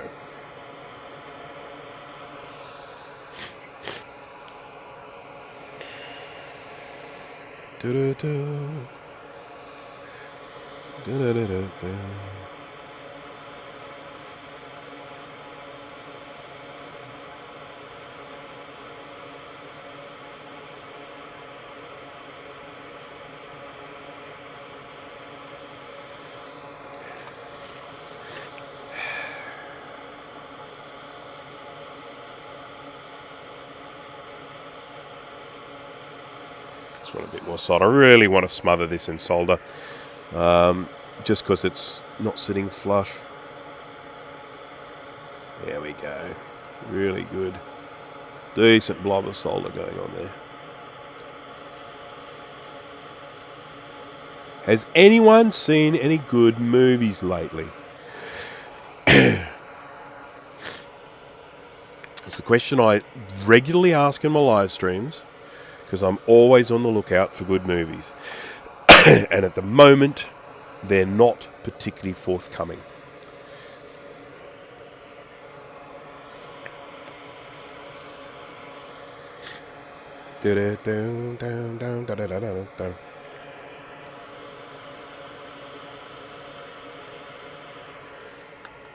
Okay, I can get rid of that now. There we go. Oops, lost the chat again. There we go. Alright, let's keep going with this recapping. It'll be fun to see if we can get this working. SE30 is still definitely one of my favourite Macs, even though I have become a little bit scarred over the years because I've had to work on so many. I have an SE30 up in the house, which has a grayscale card in it. So the little 9-inch screen actually displays in grayscale, which is great fun. I mean, you can play like Wolfenstein 3D in shades of grey on an SE30. It's just fun. I found Face Off impossible to watch. I love The Rock. I love Con Air. It's Nicolas Cage week. What's it? What was that movie who is in? Oh, with Elizabeth Shue. Can't remember. I've seen a lot of movies with Nicolas Cage in them. Oh, what about the one where he rides a motorcycle, where he's a flaming skull? If it's Nicolas Cage week, you got to watch that as well.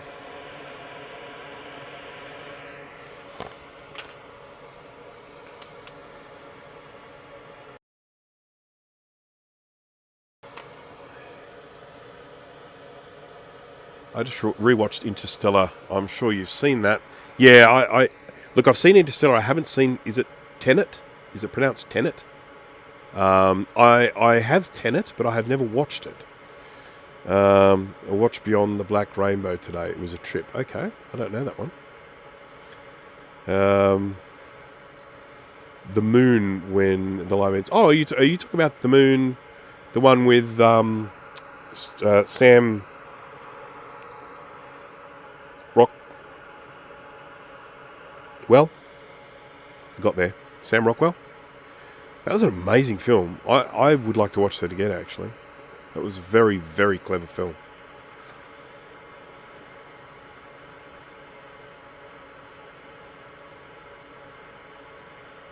Ghost Rider, yeah, that's it.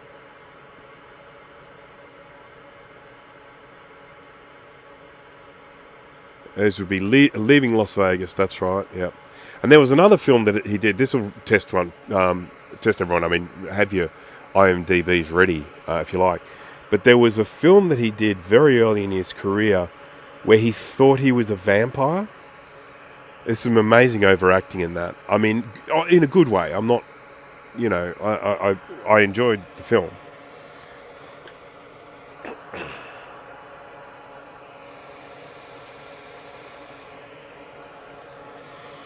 I'm still using my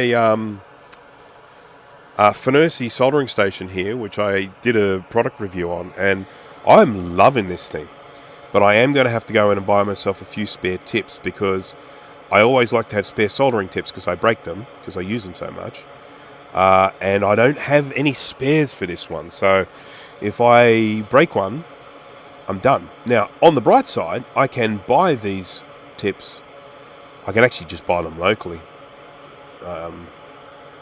But, I can probably just pick them up on Amazon.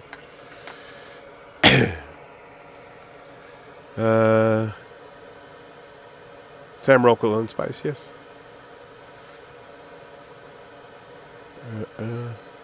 Vampire's Kiss, that's the one, thank you, yeah.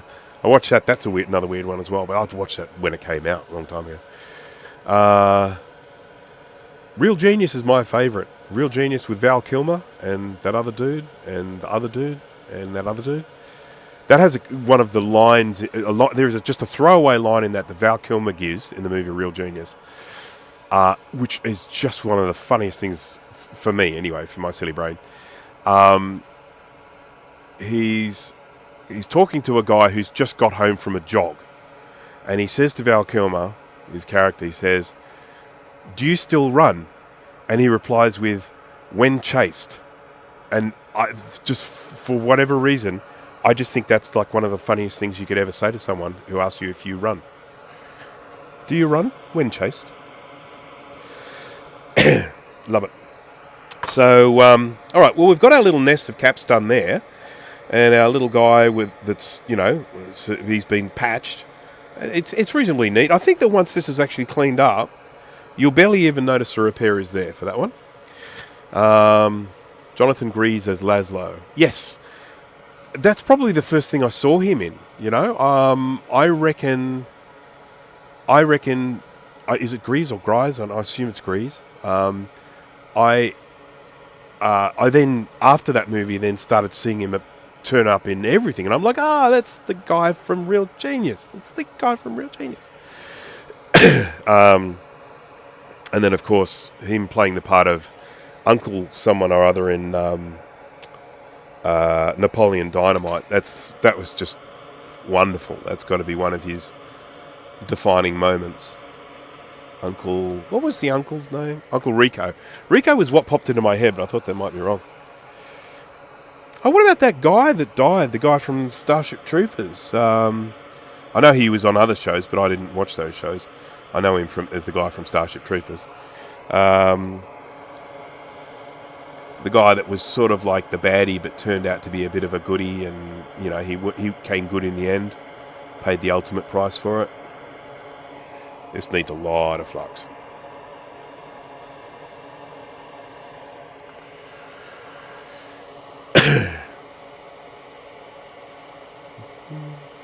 William Atherton. Yep, cool. Yeah, so yeah, real genius. I think it kind of just gets dismissed with a lot of other sort of teen movies of the era, because there were a lot of, you know, tits and bums teen movies around at that time, and I feel like Real Genius sometimes finds itself in that same category. But I actually think I really enjoyed Real Genius growing up. I probably watched that, maybe half a dozen times, I would say, when it came out. On video, of course. This is the era of VHS we're talking about.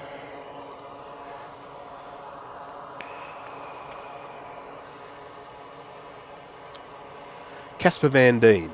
No, he's not the one that died. He's still alive. It was the other guy. It was the pilot, the one that was the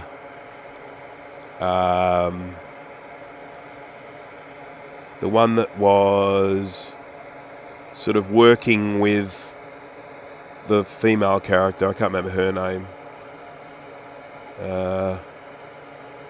The main female lead, who was a pilot. I love Starship Troopers. I think that's a bloody brilliant film.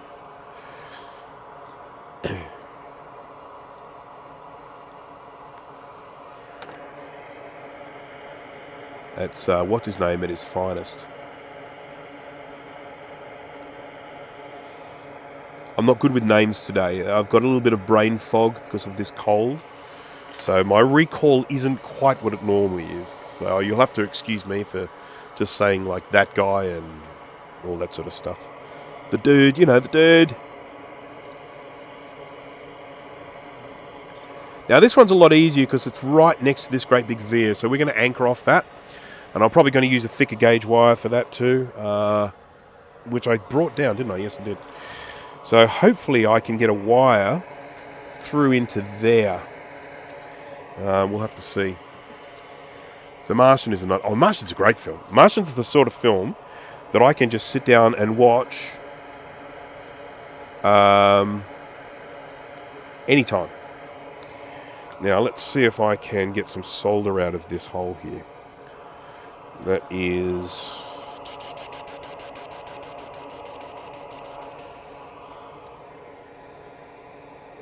that one? Got a row of 4, got a row of 3, and then they come up, that would be downwards, so they'll be going downwards left to right. So it's this one. I'm pretty sure it's that one.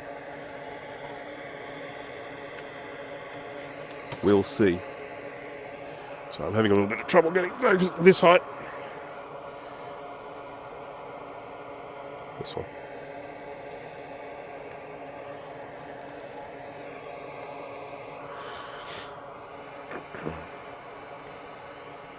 Patrick Muldoon, that's the guy. So he was apparently on a soap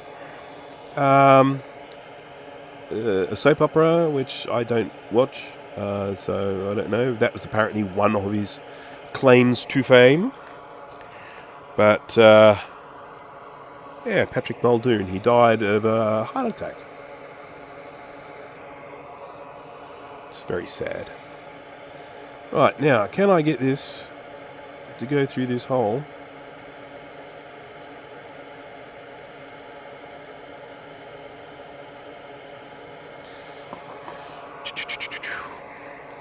One of the big problems with these vias on these old SE30s is they get kind of gummed up with dry solder on the other side. And you sometimes end up having to drill it out.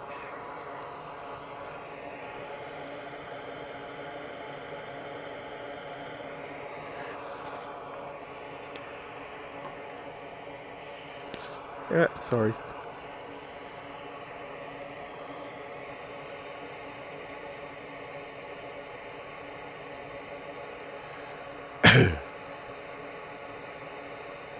Do you use leaded flux on... Sorry about this. Do you use leaded flux on the old stuff? I ended up mixing leaded and non-leaded on my lowly micron soldering iron tip. Stop heating properly combined with too lower air heating temperature causes. So I use leaded. I just find working with leaded is a lot easier in terms of just having the solder behave the way I expect it to behave. So be more predictable. I just like that it melts at a lower temperature. I work with a very, very hot soldering iron, hotter than I typically recommend for others, because part of the risk with a high temp soldering iron is doing damage. And so if you're not watching very carefully, or in particular I've got this microscope here which helps me see stuff. So yeah, I use a very hot soldering iron even though I'm using leaded. But yeah, I definitely use leaded. I just feel like it's easier to work with, more predictable.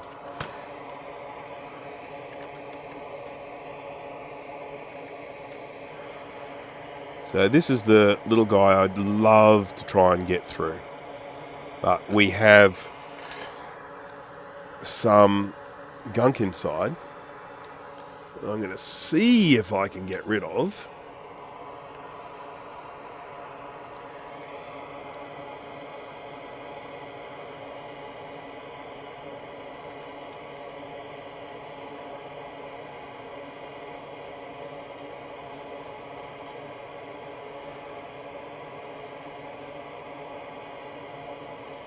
There we go. I'm getting rid of this crusty stuff. And in process of getting rid of the crusty stuff, you're then just left with the nice solder.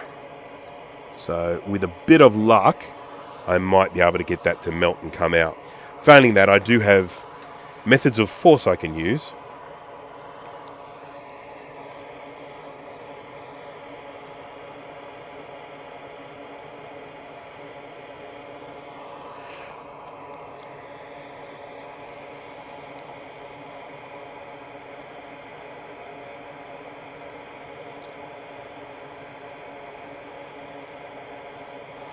Did I manage to get... I don't think I made any difference to that at all.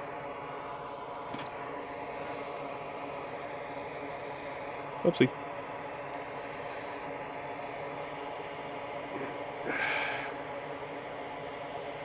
Come on.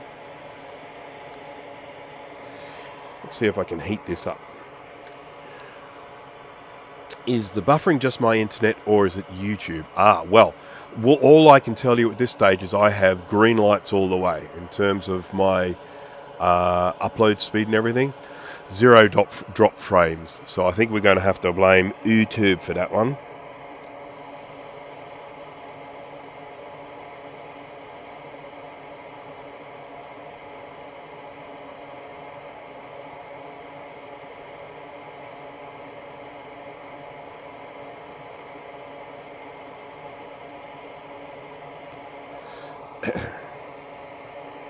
The links that I'm going to here to establish this, to try and open this hole up, are probably excessive. I could probably just get by with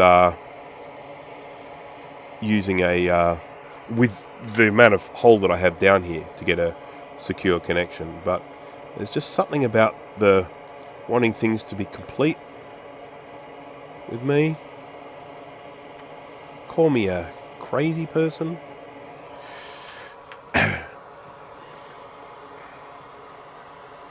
3 days offline. What the... Whose fault was that? Is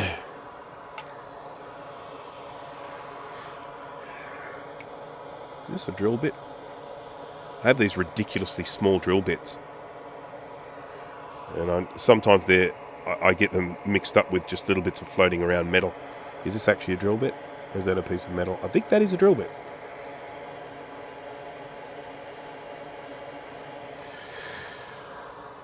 Where's my little hand drill thing? That's the question. It's here somewhere. I think I know where it is. I think it's fallen down. Cable underground. Okay, I'm just going to move this because I need to get my fat belly over here. I have a thing which normally sits up here, but it's not sitting up here, which means it's fallen down, so it's probably down here somewhere. Hello, R2-D2. What are you doing here? It could, of course, have fallen over the back, in which case I am not crawling around under the desk. That is not happening. Not today, sir.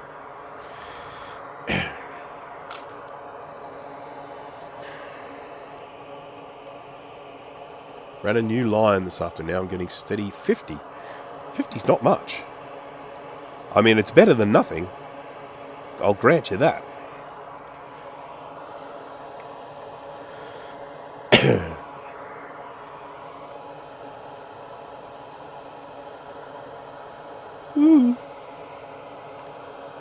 I currently have 500 down and 200 up. Internet's pretty expensive around here, so, you know, I think I have the ability, I would have to get some new hardware, but I think I have the ability to get 1000 if I got some new hardware, because I got fiber. Yeah, I'm going to do this properly. I'm going to stop faffing around. Just put this away a few minutes ago. Ow.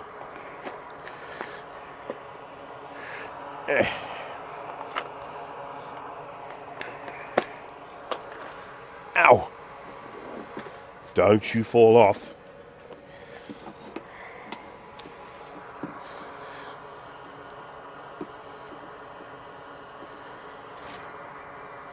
Does it work if you heat the drill bit? I did actually try that and it didn't work.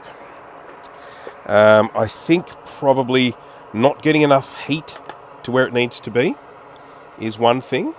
And I think the other thing is the solder is a little bit crusty.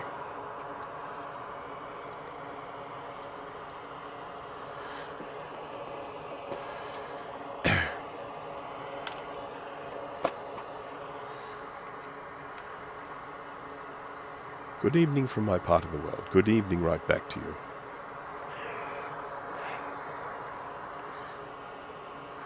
"25 degrees, good grief.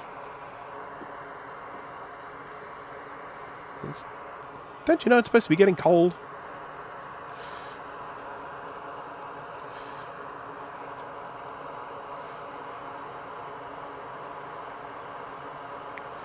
Our summer here in Sydney is lasting for longer and longer. Oh, wow.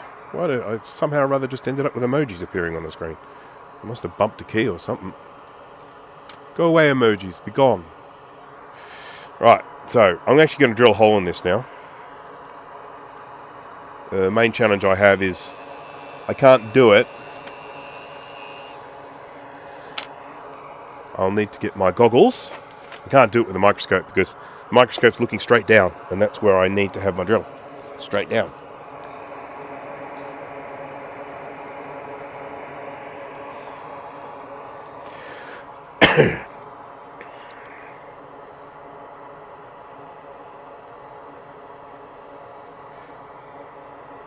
Actually, probably be easier for me to do it from the other side. Actually, before I do, there's still solder on this side that I can get out. So, I have to be doing that.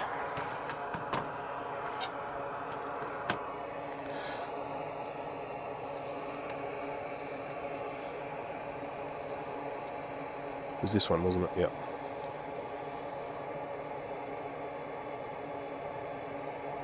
I think I might have actually just made the hole. And no drill necessary. Let's just check.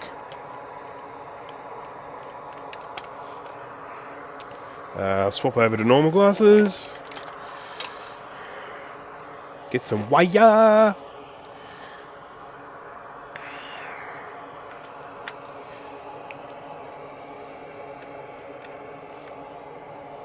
the way out through the hole.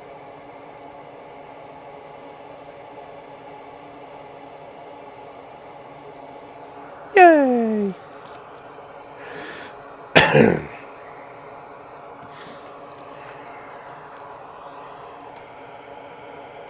Magic.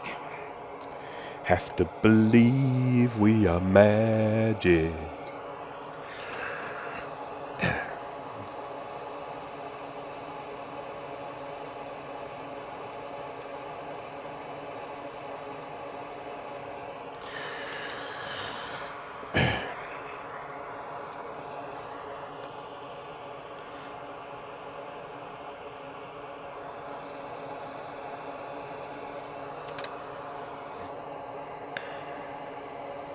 I have to admit that I am very much a summer person. There are many people that would disagree with me in terms of that because of the heat, but I die a little bit inside at the end of each summer as it starts to cool down and the days get shorter and all that sort of stuff happens, and oh dear, it's not good.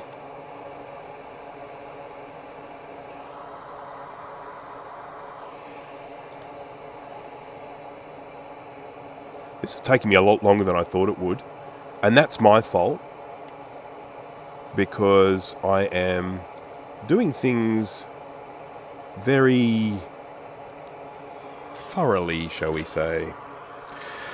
So I'm sure Michael will be happy about that I'm not doing a half-assed job. I just apologise to anyone if this is getting a little boring. Right, so that's our wire connected. So I'm going to use this because it's a nice thick wire. It's actually going to work, excuse me, to help keep these components in place. So things and such.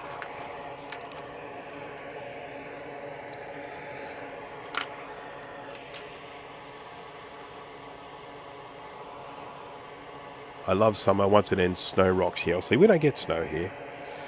Not even a little bit. I suspect we're going to have a fairly warm winter just based on what I'm experiencing so far, but I could be wrong. I haven't checked what the long-term forecasters are saying about our winter.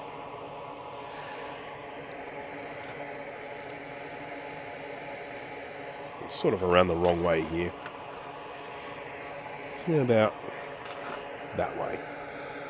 Oh yeah, that's better. That's nice. That's nice. That's good. Yeah, that's nice.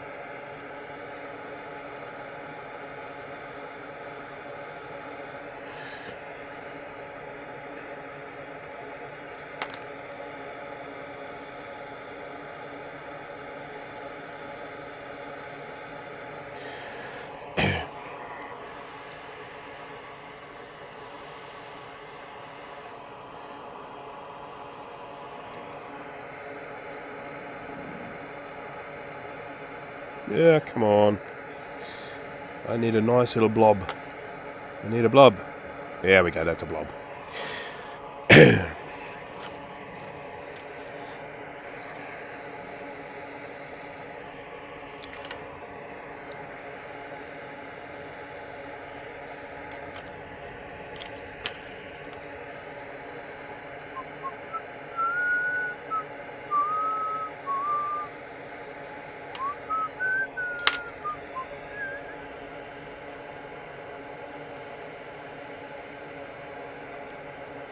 Nah, too long. Bit more.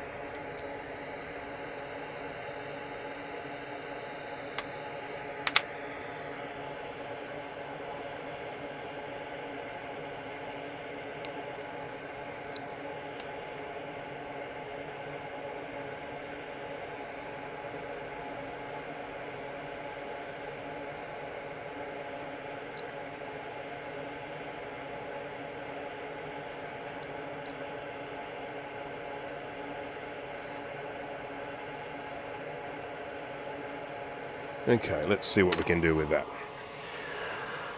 I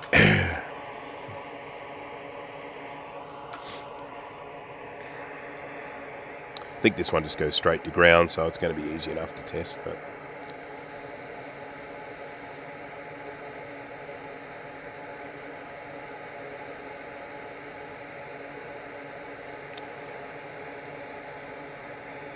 Come on, I want a great big fat blob. Not there. Oh, look at that. That is the blob to end all blobs. Oh, I don't think there's much doubt that's made connection. Yeah. Great stuff. Okay, so that is 2 repaired. I did a video where I was talking about repairing torn pads, and of course I had a lot of people complaining about, no, you're not repairing the pad. And it's true, I'm not repairing the pad. I'm just re-establishing the connection. That distinction should probably have been made, but I released that video at a time where I didn't realise how many pedants there were in the world. Or more importantly, how many of them like to comment on YouTube videos.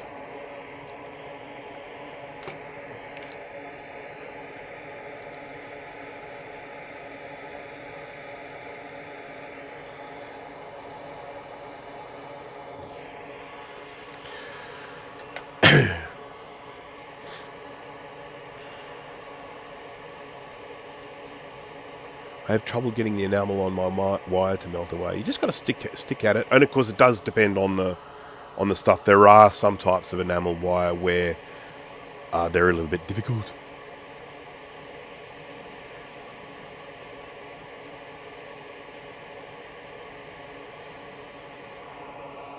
Right, one more. So this will mean we have put on 7 caps. I think there are 13 surface mount on the SE30, so that puts us well on the way. You're well on your way to that beautiful lounge suite.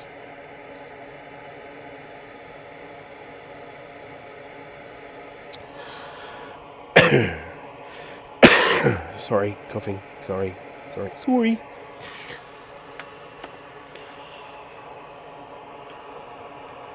Right, so that's those 7 done. We're all looking good. We've just re-established all of our electricalness.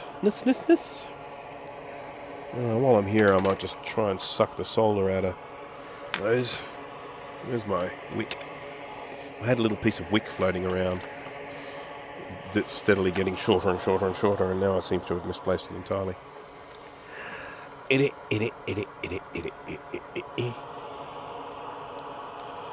Bing! There's a pair of tweezers on the floor. That's right, I dropped them. Nope. They don't appear to be on the floor, so my little piece of wick is around here. But I actually have loads and loads of solder wick. The fact that I am working with this tiny little bit is ridiculous. Let me see if I can actually find a full spool. There's an empty one, because, you know, I mean, good to keep the empty ones. Crazy person. It's amazing when I look at this desk, you know, I find stuff and I go, oh wow, that's where that went. And it's amazing how fast things can get buried here. You know, you just I just keep finding empty spools.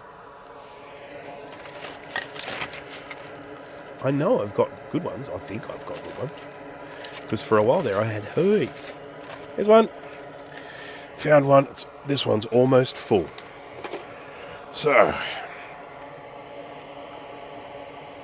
we go. So we've got to get the solder out of these holes. Anyone see David Jones, you know, from, God, what's his channel called? Can't remember the name of his channel. As I said, my recall's not terribly good today, but he was telling people how to pronounce solder and how to pronounce aluminium. He obviously wants to get some engagement on his channel.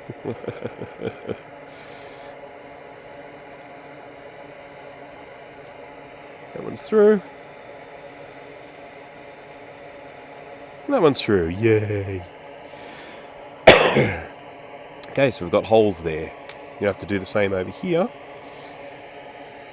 These can sometimes be a little bit tricky, I will not deny.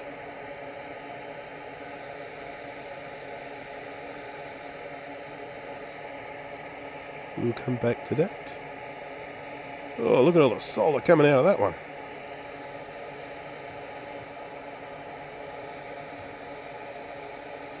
This one's a little bit trickier to get the solder out of because it is, I'll show you when I flip it over onto the other side.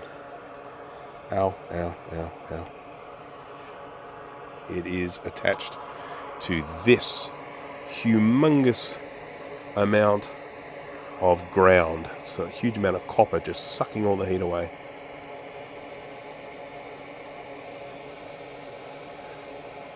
Yay. We used it with the power. Power. EEV blog, that's the one.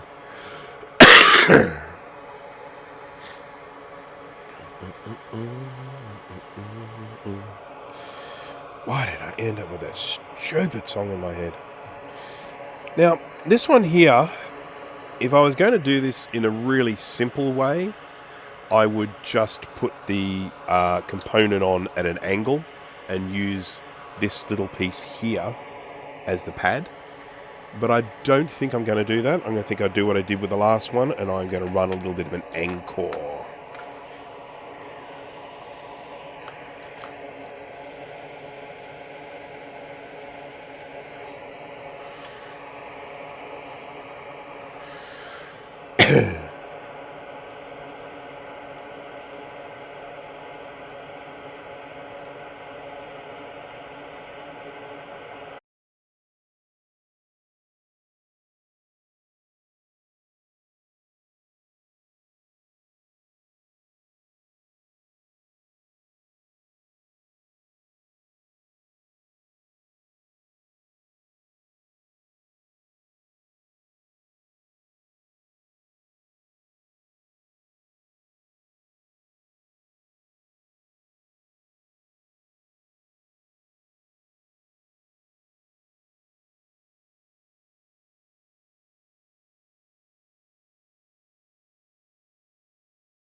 Testing. Aha, there we go. So if the base station gets switched off while your transmitter microphone is on, when the base station comes back on, it doesn't automatically re-establish a connection. You have to switch it off and then back on again. So anyhow, just a quick explanation as to what happened there. A trip to circuit breaker. Too many things on the one circuit. It's just old house, old wires. Dryer, washing machine, dishwasher. Is that? Or is it just the dryer? Yeah. and then a kettle. Just took it over the edge. So, yeah. Thankfully, I was able to re-establish the connection. But anyone who was watching who was like decided to go away, sorry. Okay, so, what was I doing?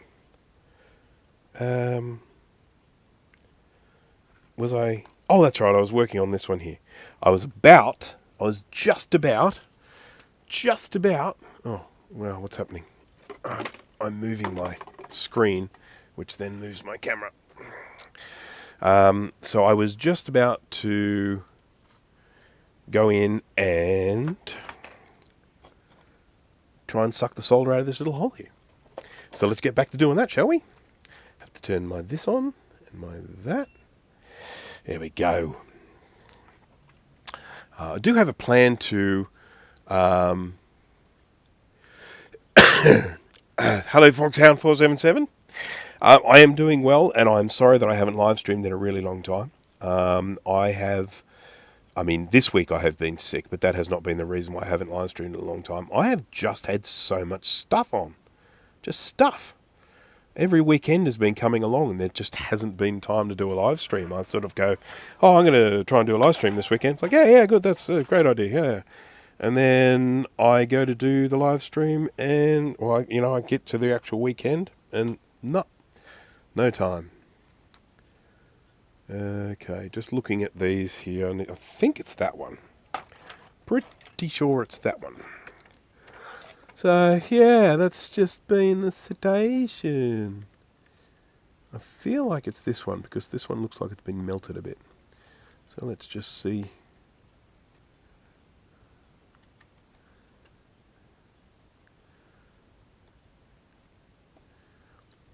Come on. You can do it. Hey, it's through.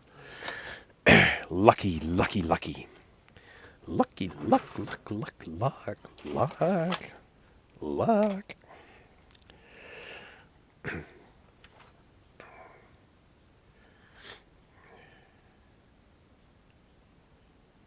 Right. Feels a lot quieter in here. I know why. I've got the old Fume extractor's not on. Right, so now I have got a little hole here. I can use this via as an anchor with a decently thick piece of wire, which I will secure at this end.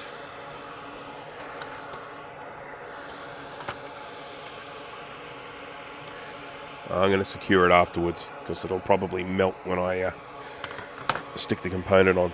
Right, so the rest of these we are going to be using tantalum caps. That's what we have here in this little Console 5 kit.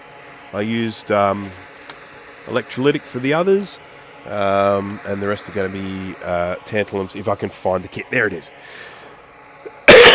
Excuse me. I must apologise for my coughingness. But yes, it was really funny. Like late last week, I don't know, I guess it was probably, Wednesday or Thursday, started getting a bit of a tickle, bit of a cough.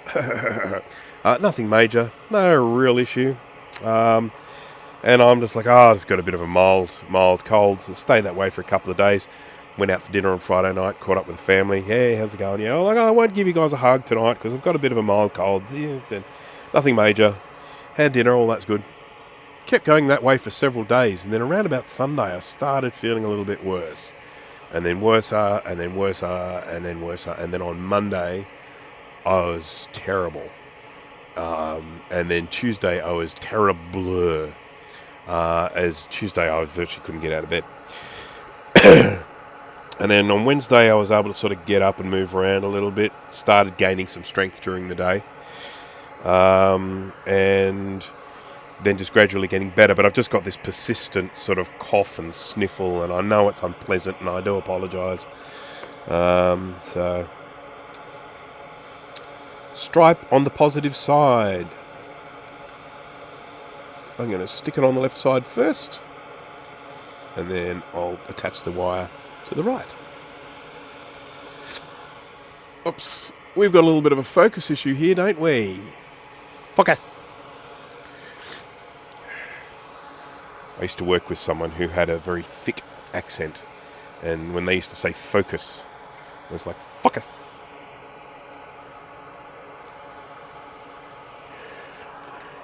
Lovely lady, though.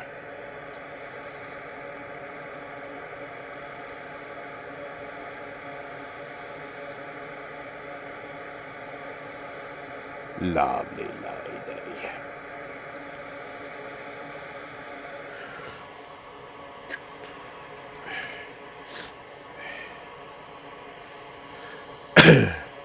So I mentioned this at the beginning for anyone who's watching the live stream now that wasn't watching at the very beginning. I've got quite a few things in the pipeline. I recently released this video on the transition from 68K Max to 6A to PowerPC in 1994.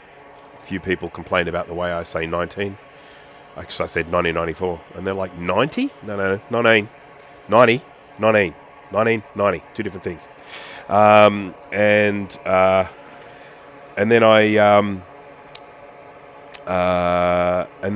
and that was received really well. It's not my normal, you know, sort of thing. I turned it almost into like a documentary style thing with a whole bunch of speed tests and that. But it was received really, really well. The video did way, way well. The algorithm really liked it. So I was very happy with that. So anyone who did watch that and helped the view numbers along with that, I do appreciate it. Thank you. And then I have quite a few videos coming out which are going to be a little bit more, what would you call it, mainstream, shall we say? Less sort of esoteric vintage Mac type stuff and more just general computery type stuff. I'm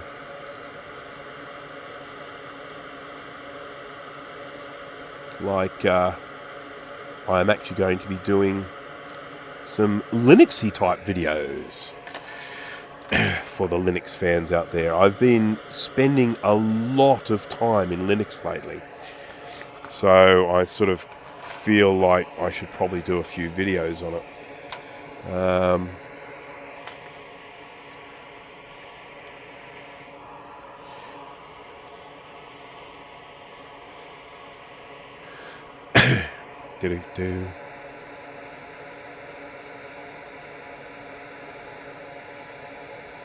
Oh, look at that humongous blob of solder.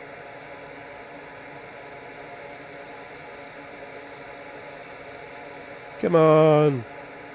Melt the thing. Melt the thing. Oh, I'm worried that I might have desoldered it at the other end. Oh, come on.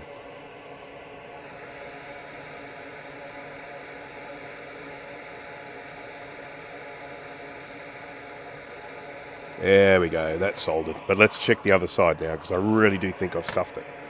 No. No, I didn't. Okay, so now I just need to trim the end off this, which I shall do very carefully.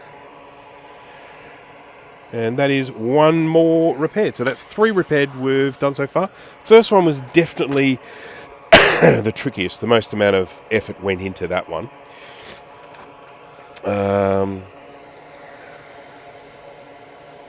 You know, one of the things that I love about these SE30s is the fact that they've got 8 RAM slots.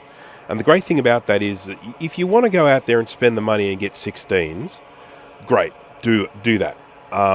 But if you're just wanting to have a practical amount of RAM in these, and I do mean practical because, let's face it, if you put 128 megabytes of RAM in an SE30, what are you going to do with it? And that's a genuine question. If you're actually, even if you're watching this on the, not on the live, but on the replay, feel free to chuck it into the comments. But you know, put it into the comments, into the chat here. If you have a practical use for 128 megabytes of RAM in an SE30, I'm very curious to know what it is. But the point I was going to make is that with things like, if I can just find them here, these are from K-Koba, Satanic Mac Club. These little 4 megabyte SIM things. You just buy the PCBs, solder your own chips onto them.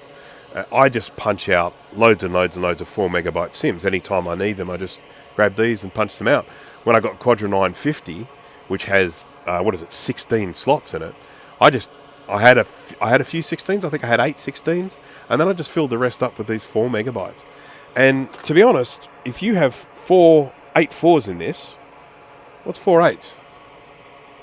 32 megabytes? Does that sound right? So you end up with 32 megabytes of RAM if you fill it up with these 4 megabytes. That's a decent amount of RAM on a Mac like this. So 16, 32, 30, 64, yeah, 128, yeah, cool.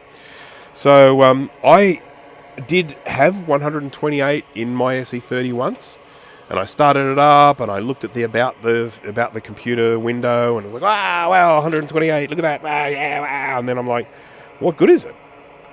So I ended up taking some of that RAM out and putting it into another computer. It made more sense to actually sort of spread the love around than to have the SE30 with the full 128 in it. It's kind of nice for a novelty to try it, but In terms of its practical uses, I can't really think of any. I mean, sure, you can put Photoshop on there and you can load that up with RAM, but I mean, SE30 is not a good Photoshop computer, really. Let's face it. I mean, you might have a display card in it. If you got a display card, different story. But as a 1-bit black and white display, what sort of photoshopping are you going to be able to do? I ask you.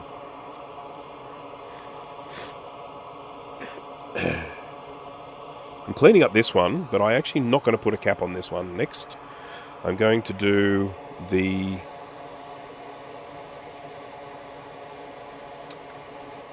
there's one more torn pad, and I'm going to do that. So this is the one I was saying before. This particular capacitor here is in a different position on the earlier SE30 boards. It's actually on the other side of the RAM slot. It's down here, and they moved it up here.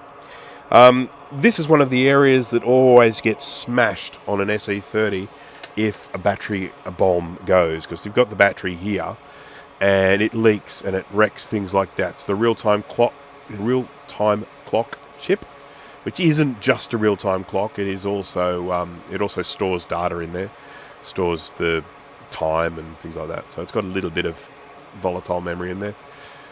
You've got your crystal here. That's your the 32.768 or whatever the number is. I can't remember exactly what it is, but that's your little oscillator for the clock. These two diodes get smashed. This cap usually gets smashed. A lot of these are the multiplexer chips for the RAM. A lot of these get smashed. But the real problem is that this is a 4-layer board, and it's got data and address lines running in the middle of it. And a lot of the time, those address lines and data lines get damaged, corroded through around here. So this is one of the real travesties with this. Some of the computers, they have the battery in a position where they don't do as much damage. But with an SE30 having the battery on top, sitting right on top of a whole bunch of data and address lines, when that battery leaks and corrodes, it just does maximum damage to an SE30, which is a real shame. I'm just curious to see what my numbers are like, how many people I lost when I when I went offline. I can't actually see what the view numbers are, so that's why I'm going to go look it up. YouTube. Oh, sign in to get started. Come on.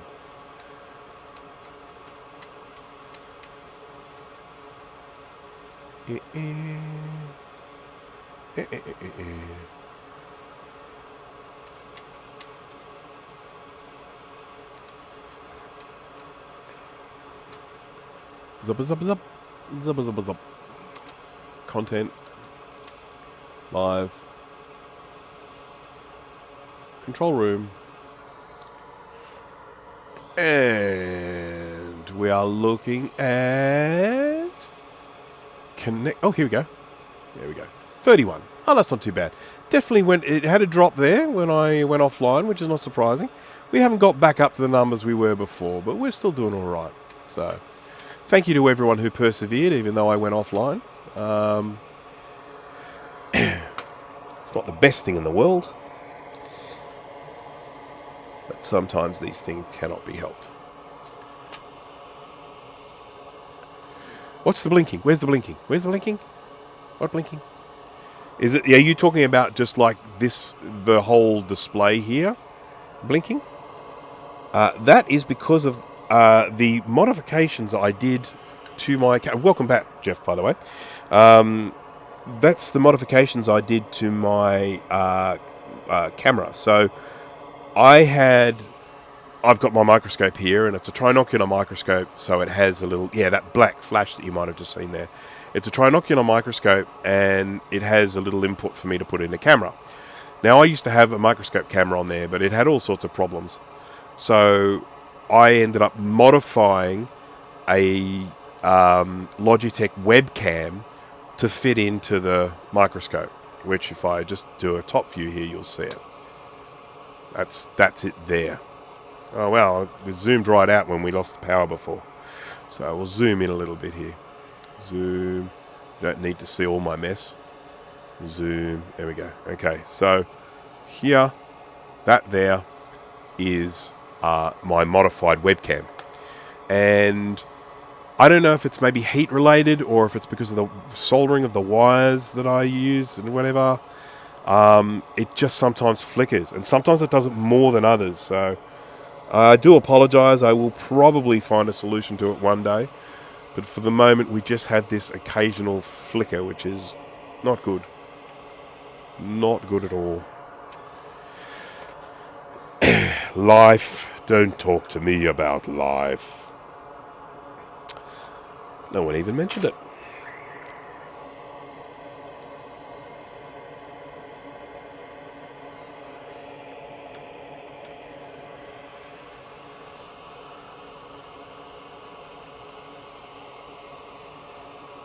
I'm hearing your comments in your voice. I like that.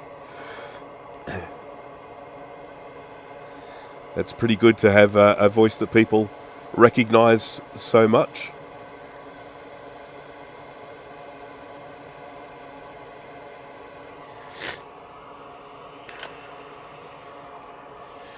Hey Jeff, look. Zima Blade. Yeah! These are such a cool little thing. Looking forward to making a NAS out of it. Zima.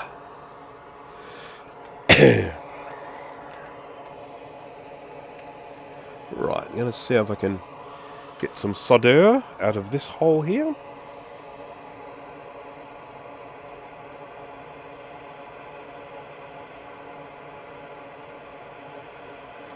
I think we're through. Your plastic pal who's fun to be with. I love it when people get my little obscure references that I just drop in every now and again. I have mine in a box right now. Too much to do, too little time. It's a nice box though, isn't it? It's a lot of purple. Did you get the 7660 or whatever it is? Or the 77 or the 3760? Or I don't know. There's a dual core one and a quad core one. I got the quad core one because I just think it'll be a little bit more scalable.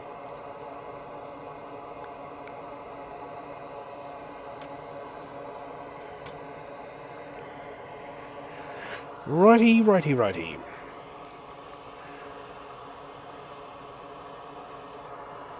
Yeah, I mean, for what I want to do, I think the dual core would have been fine, but I just thought that it made more sense for me to have that flexibility if needed. So basically I have a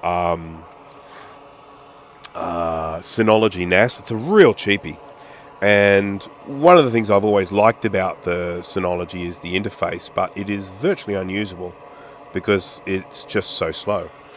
And so what I'm actually going to do is I'm going to make now a new NAS, and I'm going to 3D print, design and 3D print a box for it and stuff. It's only going to have one drive in it because it's very, very purpose specific. For me, it's just for keeping incremental backups of my daily work stuff, and just like stuff I do for work, and incremental backups of my web servers, and that's pretty much it. And so it's just going to have an 8 terabyte drive on it, nothing major. Dana's here. Hello, Dana. Hello. All right, time to get this wire being useful. Oh, balls. I just dropped my thing. You know what that means? It means I'm going to have to bend over and go to get it. Because that's just the sound I make when I reach down to grab things. Some old man noises.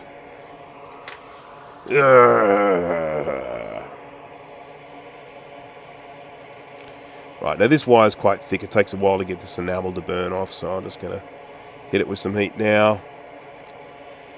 There you go, it's starting to happen.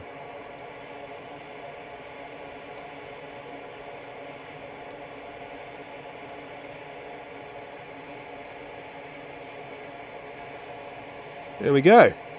Oh my goodness, that's a blob and a half. That ain't going anywhere. There we go. I think that's the last of the trace repairs. The others are just normal stick capacitor on type situations.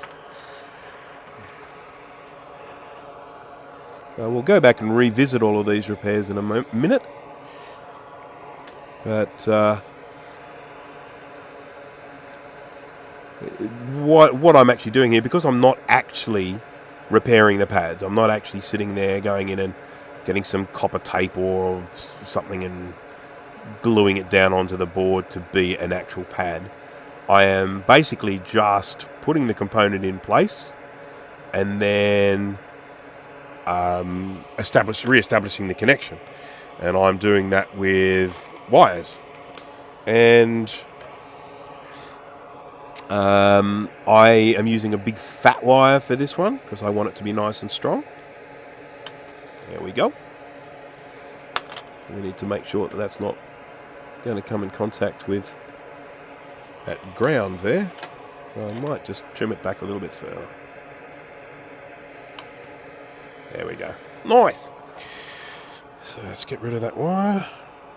Off you go. Alright, and then I've got a capacitor to go here, and I've got one to go there. I think that'll probably be it. We're looking good. I'm feeling good about this.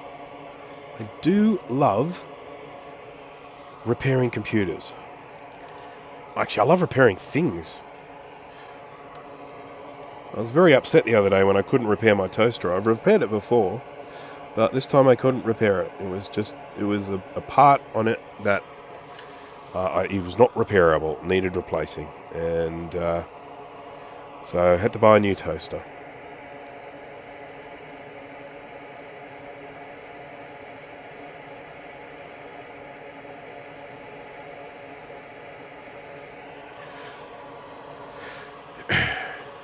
Yes, toaster was toast.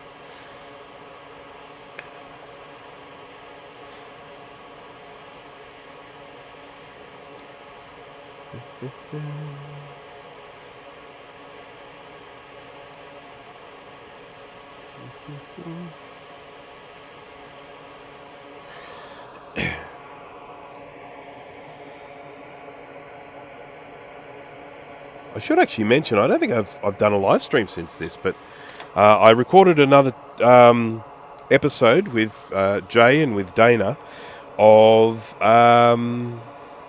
Startup Disk is Full, which is the little sideshow that we started when we stopped doing MacYack. We've had a few guests on the show in the past. I've had Steve on a couple of times. We've had Sean on. We had Kate from Macintosh Librarian on. Yeah, we just basically sit there and talk about tech stuff. We decided when MacYack got to where it got to, that we like to talk tech and not necessarily be only restricted to Mac stuff. I mean, a lot of the time what we talk about is a little bit Mac-centric, because that's just the way we are. It's what we primarily use. But we wanted to be able to talk about other tech stuff, things like 3D printing and, all that sort of stuff. Drones. Mind you, we've never talked about drones, but we could, theoretically, because it's not just a Mac show now. So, Startup Disk is Full, the latest episode that we posted a few weeks ago. What was it on? I can't even remember what we did it on. Can you remember what we did it on? The other two guys are here, so at least, hopefully one of them will. As I said, my recall's not the best at the moment because I've got a little bit of post-virus brain fog. Exo videos keep showing up in my current research project.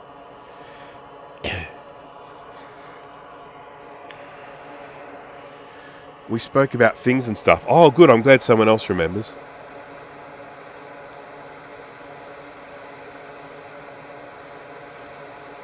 We did one episode of Tech Fails. We had this huge list. We didn't get anywhere near through it. So we're going to do a second part of that one day, just talking about just general tech fails. Because there have been some absolute doozies, I'm not even sure if we even managed to get to Apple Maps.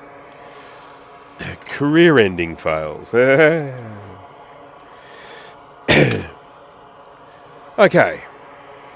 Now it's time to put the axial capacitors on, which are in here. Excuse me. There's one. And here's two.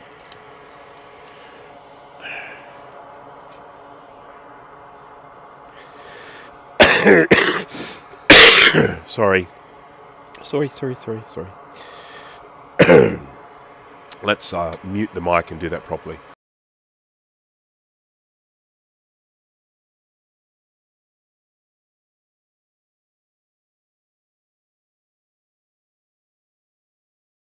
Still didn't get the troublemaker. So these axial caps, I'm just going to change cameras here for a minute. Go and zoom in a little bit, shall we? Zoom. They go here and here. We've got a big one and a little one. And the big one, so this one is a 470. And this one is a 220. And I'm pretty sure they go there and there. What I'm going to do is grab a little thing that I have floating around here. I saw it before, I know it's here. And it's my little... oh, this is my first design, I think. I improved this, but never mind. It's a bit dirty. Yep. So this one first, so there. We'll get that there. Make sure we can read the readings on the outside. I always, whenever I put caps on, I make sure, actual caps that is, I make sure you can read the things. Okay, so that's my little pin bender. Pin bender.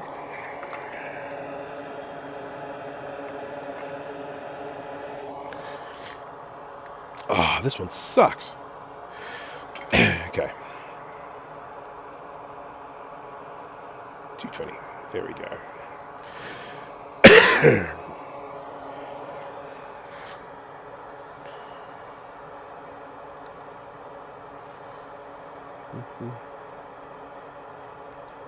Old man cough. Oh, come on. I'm just ill. I mean, I am a bit old as well, but I'm just ill.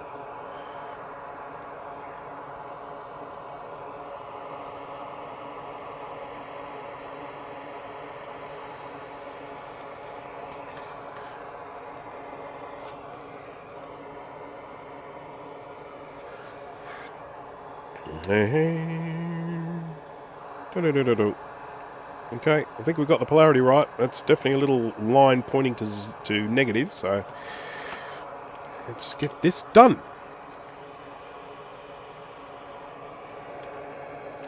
Oh, wow. Oh no, it's alright. It's better. Yeah, everything's fine. Just the white balance looked a bit bad there for a bit.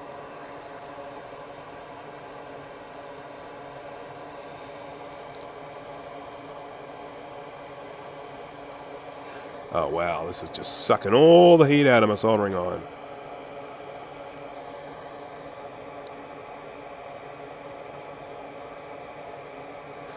Okay. A little bit of snippety snip here.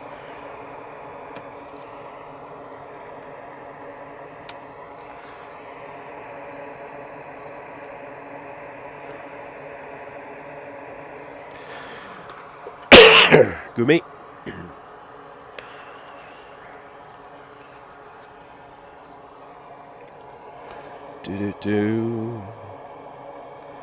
Negative. I think on the SE30 board, every single capacitor is facing the same way on the board. So I think negative, if I'm facing the board this way, negative's on the right hand side and positive's on the left hand side. And it's that for every single capacitor. Which is nice of them, don't you think? Give us that sort of consistency.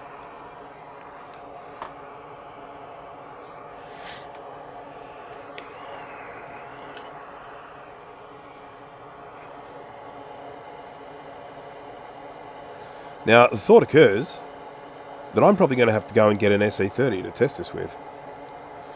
Like a case. Oh, I've got the screen thingy here, don't I? I think it's all still here. We'll see. We'll see. If I've got it all here, I may actually be able to test this without needing the whole box. A date with the air fryer, couch and TV. I bid you adieu. Well, thank you very much for joining me, Jay. I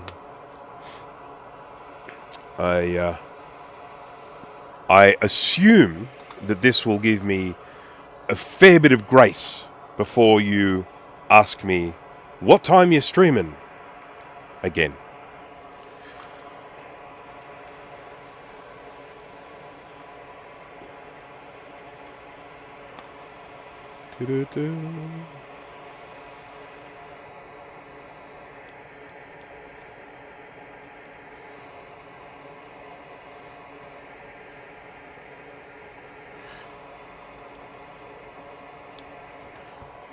Come on.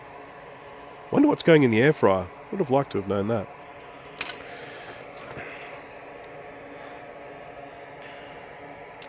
Got to figure out what I'm going to cook for dinner tonight. It's either going to be a 3 cheese gnocchi, slow cooked lamb shanks, or something else. Oh, oven baked chicken Marylands. That's I don't think Americans call them Marylands. It's basically the part of the chicken where it's the leg and the thigh joined together. We call that the Maryland. Where is that thing? Here it is. Be gone.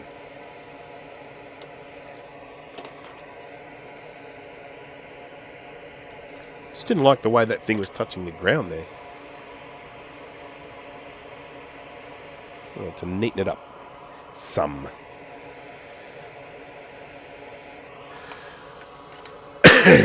Have to get up at 6 a.m. Who has to get up at 6 a.m. on a Saturday? That's just stupid. It's stupid. Buy me some grace until Tuesday. Oh, that's good. Not making lasagna at this time. Crispy French fries, fair enough. I could go some crispy French fries, but of course I would use a fryer that didn't have the air part. I would just have a fryer.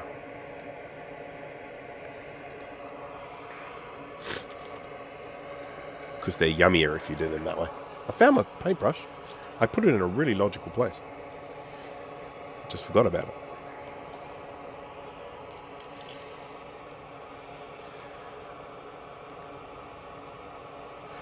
No, so the drumstick is just the leg, right? So the drumstick, you got the thin bit that comes up to the bit at the top. That's the drumstick. But if it was still on a chicken, it would then be attached to a thigh with the bones going through it and everything like that. So you then got the thigh, which then attaches onto the main part of the chicken. So it's the drumstick with the thigh parts still on it. So it's almost like an L shape. So you got, the drumstick and then the meat coming off, and you leave the skin on, of course. And yeah, it's a Maryland. I'll see if I can find a picture.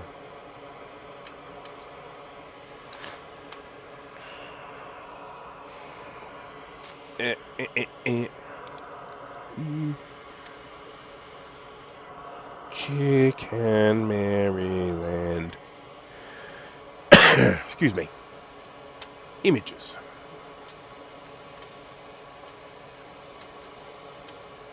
There we go. This one looks like a reasonable image of what a Maryland looks like from one of my favourite cooking websites. So we'll go here. And we go here to share screen. There you go. So that's it there. So there's, you've got the drumstick. The drumstick is this bit here. There you go, there's the drumstick. And there's the thigh on there. And then you keep them joined together with the skin on, and that's called a Maryland. There you go. Herb and garlic chicken Marylands. Hello, Nagi. Yeah, look at that.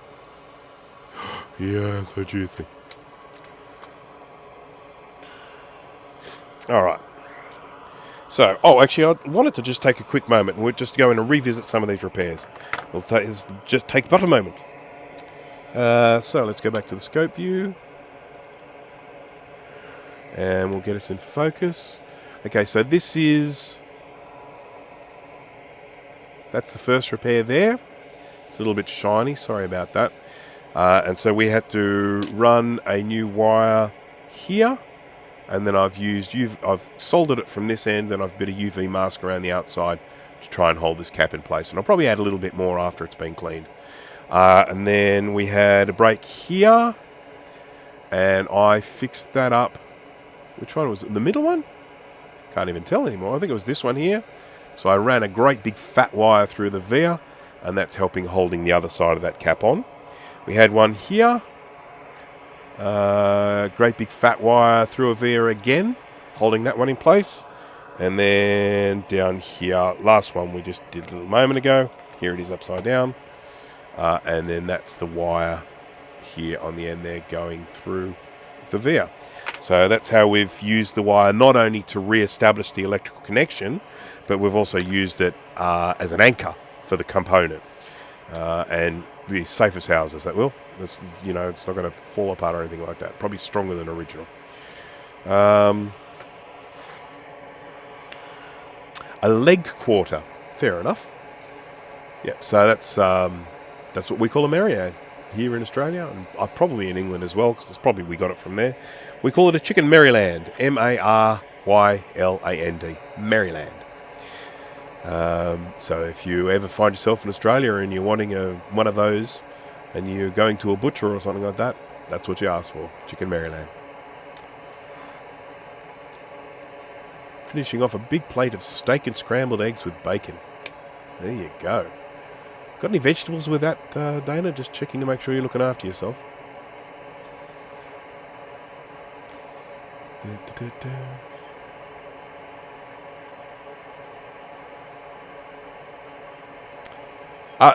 Dana, me replacing electrolytics, there is a reason for this, and that is that it came with a Console 5 kit. So those were the caps that were supplied. Now I did make a slight variation because the Console 5 kit wanted electrolytics for this one and this one and this one and this one. And I thought that's going to look a little bit asymmetrical. So I made those three all electrolytic, and I made all those three electrolytic, and then all the rest are tantalum. So no veggies. What? Come on. Think about your gut biome. Think about your gut biome. It is all about that look. I tell you what, when I'm putting the caps on, if I happen to put one on crooked, it's got to be redone. Because you'd be there looking at it and going, oh, damn, that one's crooked. Can't be having that every time you look at it. Okay, now I need to see if I've got all the bits and pieces here to test it. I'll just turn my fume extractor off. Shouldn't need that anymore. Get that out of the way. I have all these bits, and they have kind of ended up getting pushed back and pushed back and pushed back and pushed back and pushed back to a point where I'm not even sure where some of these things are anymore. And, I may have even taken them off the desk and put them in a box. I put some things in a box the other day. I was like, I need room, so I'll put things in a box. What's in the box? Got some RAM here, which we'll be needing. Here's my little Zima blade box, which is very cute. Very nice, very well made. Here are all my components for making blue scuzzies. I was busily making a blue scuzzy yesterday. I like making blue scuzzies. I do them from the bare board, so because I'm a glutton for punishment. Like Will from KMac, who likes a bit of surface mount soldering. I just get the bare board and solder all the little teeny weeny components onto the board, and I like doing it. I find it very therapeutic doing that sort of work. but it's also very, very cost effective. It means I can build blue scuzzies. If you don't include my labour, I can build them for incredibly cheap. And I don't include my labour because I do them for fun.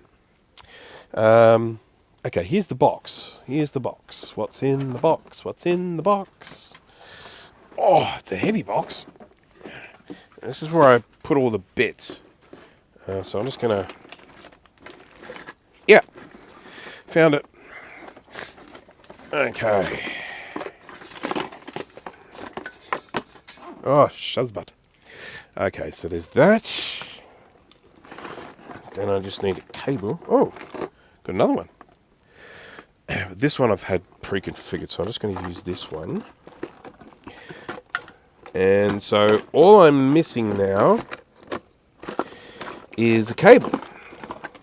So if I can just get a cable, and I'll steal that from somewhere else, hopefully. Excuse me. Oh, there's a cable. Hello, cable. This isn't just a cable, this is the cable. This is my super long cable. Connected to my very first SE30. The very first one I got. That actually was where I discovered things needed recapping. Because I got it home, I opened it up, I was actually about to film a piece to put onto YouTube. And I just opened it up, pulled the logic board out, and some capacitors started falling off it. Literally just falling off it. And so, yeah, I had to learn about recapping right there and then. Jumped onto some sort of forum somewhere and said, "Hey, this has just happened. What's the story?" And they said, "Oh yeah, you're gonna have to recap it." And I think someone even sent me the caps. It was very nice of them. Right, we should be able to test this. I've got, excuse me, excuse me again. Sorry. Always happy to see the pie come out. Yeah, me too. Excuse me, I'm just going to have a coughing fit.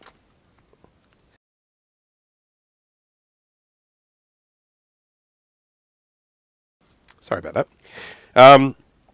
So, look, I love pies. I really do. This is one that's so kind of purpose specific on this one. All it does is decode the image into a HDMI video signal output.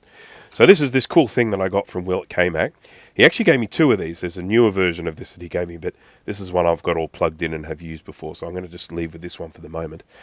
And then this is a little Pico ATX power supply, which then feeds into this, and then that on this side there is the plug.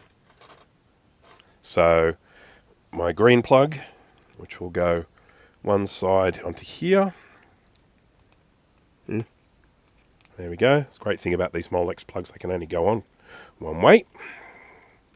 And then that one goes there. So assuming that is making a good connection. So I've got that there. And then this has to connect to HDMI, which I can do here somewhere. I've got an HDMI in thingamadoozer thing. Where is it? That goes to that. And the hip bone connects to the ankle bone. Come on. Where's it going? We know you're going here somewhere. Where are you? Come on. Oh wow, jeez, that's complicated. Right, then I'll plug this into this. Okay, now in theory, when I apply some 12 volts to this, I apply 12 volts to that, we will get a signal to the HDMI. If it works, of course. And I don't know if it's working. I haven't got a speaker connected to it. I won't bother putting all the RAM in it yet. I'm just going to stick 4 megs in because that's all we need to get it started. Thigh bone connects to the Maryland bone. Of course, we can't speak too loudly about all this eating chicken stuff because I do have chickens out there and they're very sensitive. Right. Boop. Now these are our other memories there. Memories. This is a weird ROM. I guess it's the right one, but that looks different to the ROMs I've used before, but never mind. We shall assume it's all correct. Right. Power.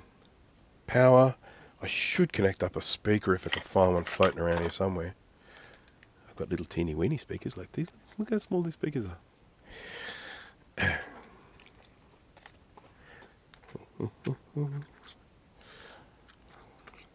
These are little 20mm speakers that I used to repair blown speakers on my G4 PowerBook. Now, unfortunately, these speakers are nowhere near as good quality as the original, but at least they work, and the old ones did not work. Yeah, I really would like to have a speaker, because if I get a sad Mac chime, I need to be able to hear it. Have I got I sometimes have speakers lying around. That's a speaker wire. Oh, it's busted. Oh, this is the speaker I stepped on. Still works though. I'll check and see that it still works. Easy way to see if your speaker is blown. Just get your multimeter, put it onto ohms. Like that. And then you just measure across the terminals, or whatever they call them. And I'm getting 15.2 ohms. And this is a 16 ohm speaker, so we're good. So I just need to solder this little guy back on. And I think we should be able to use this speaker for the purpose of our test.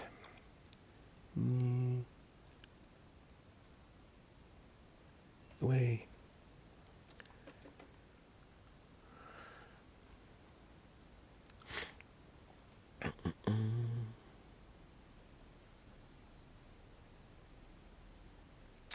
No, I'm going to just put some solder onto this wire first. Looks like it might be a bit corroded, so it may not be feeling very wire friendly. Oh no, it's working. Great. It makes life easy. Okay, so we've got our stepped on speaker here, which still does make sound. Oh, will you dry? Thank you. Alright, so that goes there. He goes here. Right, so we're getting ready for a drum roll moment here. Now, I really need to set expectations here. I will not be at all surprised if this doesn't fire up. And I know that sounds terrible. It's like, this is your work. Why do you feel so lack of confidence here? Well, one thing is it's absolutely covered in flux at the moment. So, you know, it probably would need a good clean. And the other is, well, it's an SE30 and there's all this corrosion along here, and it's a really, really, really common thing for these SE30s to have problems associated with these chips here getting corrosion. They get corrosion from the leakage of this capacitor here. So these ones in particular, UE8 is a really, really common one to fail, but they all can. So yeah, that's you know, one thing that could definitely be giving us some grief. Now, I have got some little plugs that I can put in here. There we are. No, that's not it. This is it. Come on. Come on. Oh, dear, oh dear. Things under things, on things, around things, next to things. Oh no, it's broken. I might have to actually solder this on rather than clip it. So that's negative, and that's black. We all know the black is negative. That's just how it's always been.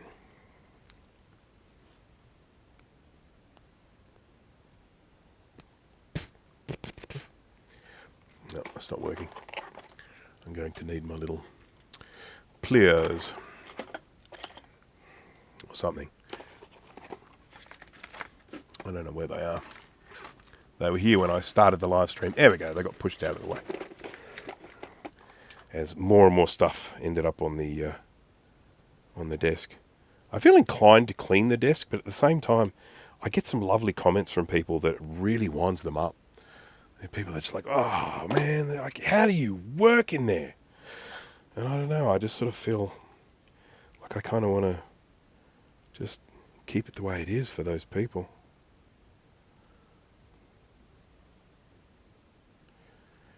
Right, now that is a very dodgy connection I've just made there, but hopefully it is enough. And then not that. There's a red here. There we go. There we go there. That's making a connection, that's good. Right, so I just need to put that there so that they're not making contact with each other, because I am about to go 12 volts, and if they make contact with each other, we'll have a short. And we don't want that. Right. Unplug you. Let's take you up. Oops. 7, 8, 9, 10, 11.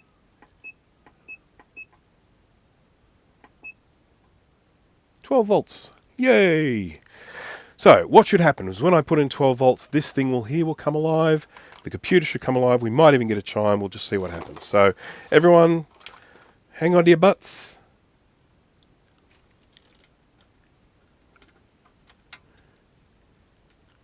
Ready, steady, go.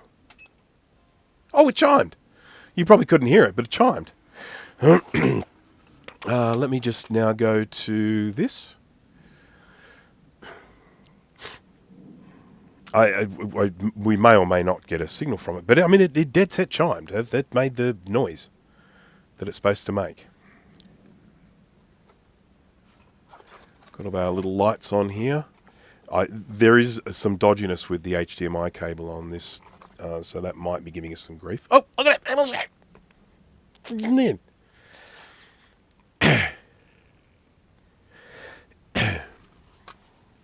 Look it. It's working. I didn't bring a hard drive down, but it's working. So we got a chime. I know you guys couldn't hear it, and that's because I'm using the speaker that I stepped on. Yeah, this is great. I'm really pleased about this. This thing has a little control on it here, where you can go. Was it select? No. I don't know. Maybe it's too late. Maybe you have to control it earlier. Previous. Oh, what have I done? Oh, here we are. It's there. So that's great. Whoops, there's the cable. That's that cable I was telling you about. Sorry. There we go. It's back again. Okay, so look, I'm not sure I'm going to bother to test out the SCSI. I've got no reason to think it's not going to work. But that is a really, really solid result. We just went straight into a chime. No sad Mac noises. This is going to get ultrasonically clean. Now, of course, when I do that, that does sometimes break them. And I don't mean like, it's huge damage. But sometimes electrical contacts are being made just with the last little remaining bits of some corroded metal. And that's not good from a longevity perspective. That means that the computer's probably going to fail at some stage in the future. So when I put it in the ultrasonic cleaner, it gets rid of all that corrosion. You sometimes come back and it has broken a connection that was just hanging on for dear life. So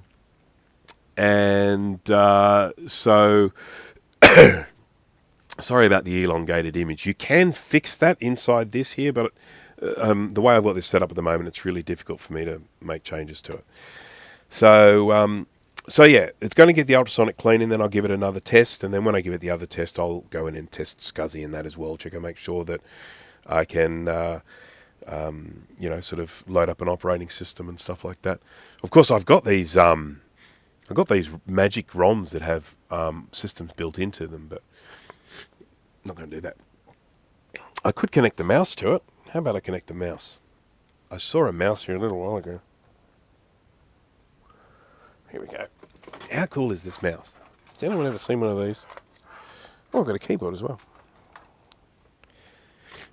Anyone seen one of these before? Kensington thinking mouse. Now, the mouse does not actually think. That's probably a little bit of false advertising there. But it has 4 buttons on it. And when you install the correct software for this thinking mouse, you can actually program, never plug in ADB hot, by the way, just letting everyone know. Hey, the mouse works as well. Isn't that fun? You could actually program these buttons here. You could program them with shortcuts and stuff, and you launch applications, and it was a full application that allowed you to do, like, you could use them for key commands or even a series of key commands when you press them. But you had 1, 2, 3, 4 programmable buttons, but you actually had a 5 and 6 because it had this chordic option. So that if you press the 2 fronts at the same time, that was a button, and if you press the 2 backs at the same time, that was a button. So you could actually program 6 buttons, 6 button pushes on this, and it was just my favourite thing in the world. Good night, Jeff. So I will also be wrapping up fairly soon. I have been going now for 3 hours. That's usually around about when my microphone starts to die, so that's always a good sign for me to actually wrap it up. So look, this is a really, really positive one. This one has gone extremely well. We've got these new caps on. We've repaired these traces. We know we've got sound working. We're able to boot. The ROM's working. Yeah, so once I test the SCSI, and I'll probably test the floppy as well, and we're all good to go. So anyhow, let's do the normal thing that I do with my normals, and I'll just go here to there. There we go. And I'll just do my normal. I'm sorry, I'm off center a bit here. There we go. Yeah, as usual, thank you to everyone for joining me. They don't always work out as well as this, where I basically start a project, work on it, and fix it, and then that's the end of it. How good is that? I mean, that's just absolutely fantastic. The only downside we had was, of course, I went offline for a little bit when I had a circuit breaker go off. But we're all good. We're all good. So thank you to everyone for joining me. Thank you for keeping the chat lively and active. Really appreciate it. Keeps me company while I'm doing this stuff. Really enjoy it. Enjoy having your company here. Anyone who's watching this on the replay, a big hello to you. Thank you for watching. And if you stayed this long, you deserve a medal. All went well. Happy with that. If this is your first live stream, this is pretty much it. This is how they are. I do these live streams, and I also do pre-recorded videos, but this is pretty much how the live streams go. Me trying to fix something, and then fingers crossed at the end I do fix it. So that is it from me. I hope you all have a lovely weekend. I am now going to go figure out what I'm going to cook for dinner.